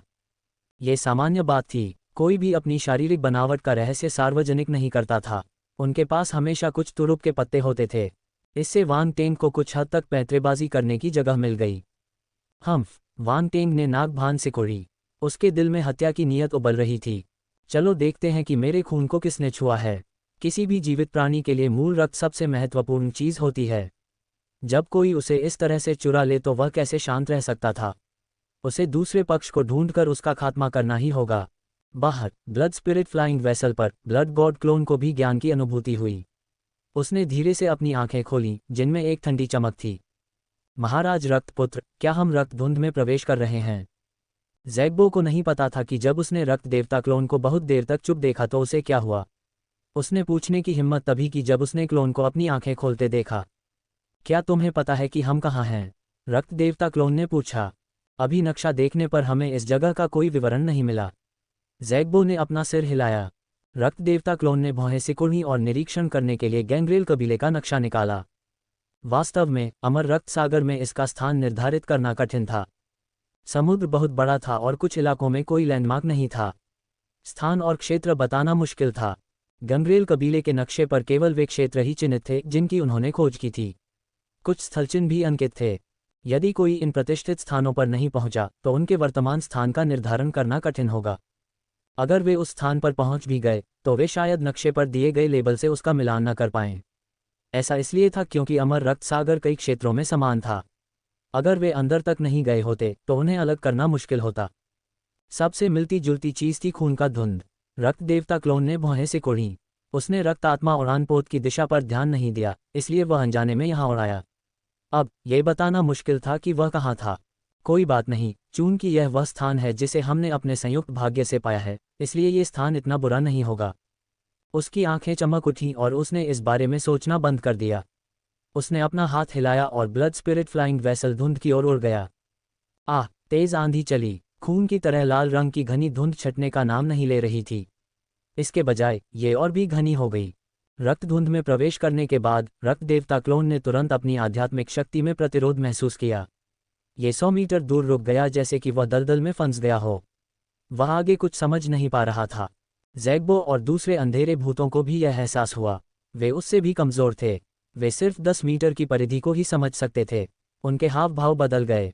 सावधान रहो, धुंध में कुछ गड़बड़ है, रक्त देवता क्लोन ने शांति से कहा। यह उस खून के धुंध से अलग था जो समुद्र की तलहटी में आग की लपटों से वाष्पित हो गया था। जाहिर है खून के धुंध में कुछ गड़बड़ थी। वांग टेंग ने भस्म स्थान में अपनी आंखें खोलीं। आध्यात्मिक गति की किरणें उसके माथे से बहकर रक्त देवता क्लोन के दिमाग में समा गईं। फिर यह उसके दिमाग से बाहर निकल गई। एक पल में रक्त देवता क्लोन को लगा कि उसकी दृष्टि साफ हो गई है। उसकी इंद्रियों का दायरा व्यापक हो गया। पहले वह केवल 100 मीटर के दायरे में ही कुछ महसूस कर सकता था। अब वह 500 मीटर के दायरे में भी कुछ महसूस कर सकता है। ये दूरी उसके लिए कुछ खतरों पर समय रहते प्रतिक्रिया करने के लिए पर्याप्त थी। स्वूश! इस समय एक ध्वनि बूम सुनाई दी। वांग टेंग ने समुद्र से लाल रोशनी की एक किरण निकलती हुई महसूस की। यह ये पर लक्षित थी जो रक्त देवता क्लोन के बगल में था। जाना! रक्त देवता क्लोन ने आंखें सिकोड़ लीं। उसने अपना हाथ हिलाया और काली रोशनी की किरणें बाहर निकलीं। वे काली अग्नि जीभों में बदल गईं और लाल रोशनी की ओर बढ़ गईं। धमाका, दोनों पक्षों में टक्कर हो गई और विस्फोट हो गया। लाल बत्ती को शायद उम्मीद नहीं थी कि रक्त देवता क्लोन को उसकी मौजूदगी का एहसास हो जाएगा। बचने के लिए बहुत देर हो चुकी थी, इसलिए वह क्लोन से टकरा गया और बंध गया। उसका रूप पूरी तरह से उजागर हो गया था। यह एक पतली मछली थी जो खून जैसी लाल चमक बिखेर रही थी। ब्लड स्वॉर्डफिश, ज़ैग्बो और अन्य अंधेरे प्रेत ने पहली नज़र में ही उसे पहचान लिया। वे बेकाबू होकर चिल्ला उठे, रक्त स्वॉर्डफिश। रक्त देवता क्लोन ने अपनी बाहें उठाईं जब उसने अंधेरे प्रेतों की विस्मयकारी आवाज़ें सुनी। नाम उपयुक्त था। उसने अपने सामने पड़ी पतली मछली को देखा। पहली नज़र में वह छोटी तलवार जैसी दिखी। सबसे खास बात यह थी कि इसका सिर और शरीर के किनारे बेहद तीखे थे। इसके शरीर पर खून के लाल रंग के शल्क धातु की चमक बिखेरते थे। अगर कोई इससे घायल हो जाता तो ये तलवार से वार करने जैसा ही होता। यदि वह सही था तो जब मछली समुद्र से बाहर निकली तो उसके शरीर से रक्त लाल तलवार जैसी आभा निकली। दुर्भाग्य से यह मछली केवल सम्राट स्तर की थी। यह उसके लिए कोई खतरा नहीं थी, लेकिन फिर ऐसा लग रहा था कि यह मछली ज़ीये को निशाना बना रही थी। अपनी सम्राट स्तर की क्षमता के साथ यह ज़ीये से निपटने के लिए पर्याप्त से अधिक थी। क्या तुम ठीक हो? रक्त देवता क्लोन ने ज़ीये को देखा और पूछा। मैं ठीक हूँ। ज़ीये ने शांत भाव से अपना सिर धीरे से हिलाया। पिछले कुछ सालों में उसे कई खतरों का सामना करना पड़ा था। इस तरह का खतरा उसे डराने के लिए काफ़ी नहीं था। रक्तदेव क्लोन ने संतोष में सिर हिलाया। ज़ीये इतने सालों में बहुत बड़ी हो गई थी। अब वह पहले वाली अज्ञानी और जंगली बच्ची नहीं रही। ये वास्तव में ब्लड स्वॉर्डफिश है। ज़ैग्बो ने झुककर कहा, महामहिम ब्लड सन, मुझे लगता है कि मैं जानता हूं कि हम कहाँ हैं। बोलो, रक्त देवता क्लोन ने शांतिपूर्वक कहा। ये रक्त वेल सागर होना चाहिए, ज़ैग्बो ने गंभीरता से कहा। ब्लड वेल सागर। ब्लड गॉड क्लोन को गैंग्रेल कबीले के नक्शे पर चिन्हित एक विशेष समुद्र का ख्याल आया। वह आश्चर्यचकित था। यहाँ तक कि जालियो, जामल और अन्य पिशाच अंधेरे प्रेतों ने भी ये सुनकर कुछ सोचा। वे चकित थे। हाँ, ये परिधि होनी चाहिए। हालांकि हम पहले ही ब्लड स्वॉर्डफिश से मिल चुके हैं। अगर हम और अंदर जाएं और उनमें से और लोगों से मिलें तो हम संभवतः ब्लड वेल सागर में होंगे, ज़ैग्बो ने सख्ती से कहा। रक्त देवता क्लोन ने सिर हिलाया। ऐसा कहा जाता था कि रक्तवेल सागर एक रहस्यमयी सागर था जिसमें रक्तवेल की विरासत समाहित थी। अब तक केवल कुछ ही पिशाच अंधेरे प्रेत को यह विरासत मिली थी। पिशाच जाति के पूरे इतिहास में केवल मुट्ठी भर लोगों ने ही ऐसा किया था। इससे ये साबित हो गया कि ब्लड वेल विरासत कितनी रहस्यमय और शक्तिशाली थी। साथ ही ये स्थान खतरे से भरा हुआ था। ब्लड स्वॉर्डफिश और उनके आसपास की धुंध उनके लिए 1 इंच भी हिलना मुश्किल बना रही थी। सामान्य मध्यम श्रेणी के शैतान सम्राट अगर इस जगह में प्रवेश करते तो मर सकते थे। वे इसमें गहराई तक प्रवेश नहीं कर पाते। हालांकि उन्हें ब्लड वेल के बारे में ज़्यादा जानकारी नहीं थी। राउंड बॉल, मुझे इस ब्लड वेल की जानकारी ढूंढने में मदद करो, वांग टेंग ने डेवोर स्पेस में आदेश दिया। मिल गया। राउंड बॉल ने ब्लड वेल सी के बारे में सुनकर खुद ही खोज शुरू कर दी थी। उसने तुरंत वांग टेंग को सूचना भेजी और कहा, वांग टेंग, ये ब्लड वेल अद्भुत है। यह एक शक्तिशाली यूनिवर्स बीहेमथ है। किंवदंती है कि यह वयस्क होने के बाद सीधे अमर स्तर तक पहुंच सकता है। हौंफते हुए, ये वयस्क होने के बाद अमर स्तर तक पहुंच जाएगा। जानकारी मिलने के बाद वांग टेंग आश्चर्यचकित रह गया। वह बेकाबू होकर हौंफने लगा। किंवदंती है कि यह रक्त वेल अमर रक्त सागर के सबसे गहरे भाग में रहती थी। ये बहुत बड़ी थी और इसमें अथाह दिव्य शक्तियाँ थीं। इसमें एक शक्तिशाली रक्त प्रतिभा थी और अफवाह थी कि यह सभी जीवित प्राणियों के रक्त को पी सकता था और उन्हें अपने उपयोग के लिए संश्लेषित कर सकता था। ये दिव्य स्तर के प्राणियों के रक्त को भी खा सकता है और उसे परिष्कृत भी कर सकता है। ये निस्संदेह भयानक था। ध्यान रहे, अमर स्तर के प्राणी का खून बहुत ही भयावह होता है। सामान्य मार्शल योद्धा अगर उसे छू भी ले तो उसके अंदर की ऊर्जा से नष्ट हो जाएंगे, उसे परिष्कृत करना तो दूर की बात है। शाश्वत स्तर की उपस्थिति का खून भयानक था, अमर स्तर की उपस्थिति तो और भी भयानक थी। अगर कोई सामान्य मार्शल योद्धा इसे लापरवाही से निगल ले तो वह इससे प्रभावित हो सकता है और इसके बजाय परिष्कृत हो सकता है। वांग टेंग अभी ब्रह्मांड के दायरे में ही था, लेकिन उसने कई डरावनी अफवाहें सुनी थीं। इस ब्लड वेल पर कोई प्रतिबंध नहीं था। ये किसी भी जीवित प्राणी के रक्त को परिष्कृत और अवशोषित कर सकती थी। बस इसके बारे में सोचना ही प्रभावशाली था। यदि वह इस प्रतिभा को प्राप्त कर लेता तथा साथ ही वांग टेंग का रक्त देवता जैसा शरीर भी प्राप्त कर लेता तो पिशाच जाति में कोई भी उससे आगे नहीं निकल पाता, यहाँ तक कि कोई दिव्य स्तर का व्यक्ति भी नहीं। इसके अलावा ये भी कहा गया कि ब्लड वेल बहुत तेज थी। उसके पंख थे और जब वह अपने पंख फैलाती थी तो 90,000 मील तक उड़ सकती थी। यह अकल्पनीय था और यह ब्रह्मांड पर हावी हो सकता था। ऐसी भी अफवाहें थीं कि ब्लड वेल अपना रूप बदलने में माहिर थी। यह अक्सर दूसरी जातियों के रूप में बदल जाती थी ताकि कोई न जान सके, इसलिए ये बहुत रहस्यमयी थी। हालांकि ये सिर्फ अफवाहें थीं, जानकारी में ज्यादा विवरण नहीं था। ये बहुत शक्तिशाली है, क्या ये भस्म करने वाले जानवर के बराबर नहीं है? वांग टेंग ने कहा। एक निश्चित दृष्टिकोण से ये देवोर निहिलिटी बीस्ट के बराबर है। हालांकि दोनों की अपनी खूबियां हैं। राउंड बॉल ने सिर हिलाया। इसके अलावा एक प्रकाश तत्व सितारा जानवर है जबकि दूसरा एक अंधेरे तत्व सितारा जानवर है। उनके सार में अंतर है। मुझे उम्मीद नहीं थी कि अमर रक्त सागर में ऐसा तारा जानवर मौजूद होगा। वांग टेंग चौंक गया। उसने केवल एक बार ही अंधकार तत्व ब्रह्मांड बेहेमोथ को देखा था और वह था ओबेलिस्क स्केल ड्रैगन बीस्ट। हालांकि ब्लड वेल की तुलना में ओबेलिस्क स्केल ड्रैगन बीस्ट बहुत कमजोर लग रहा था। जागो, ये तो बस विरासत है, यह कोई जीवित ब्लड वेल नहीं है, राउंड बॉल ने कहा। तुम सही हो। वांग टेंग जाग गया और अपना सिर हिलाया।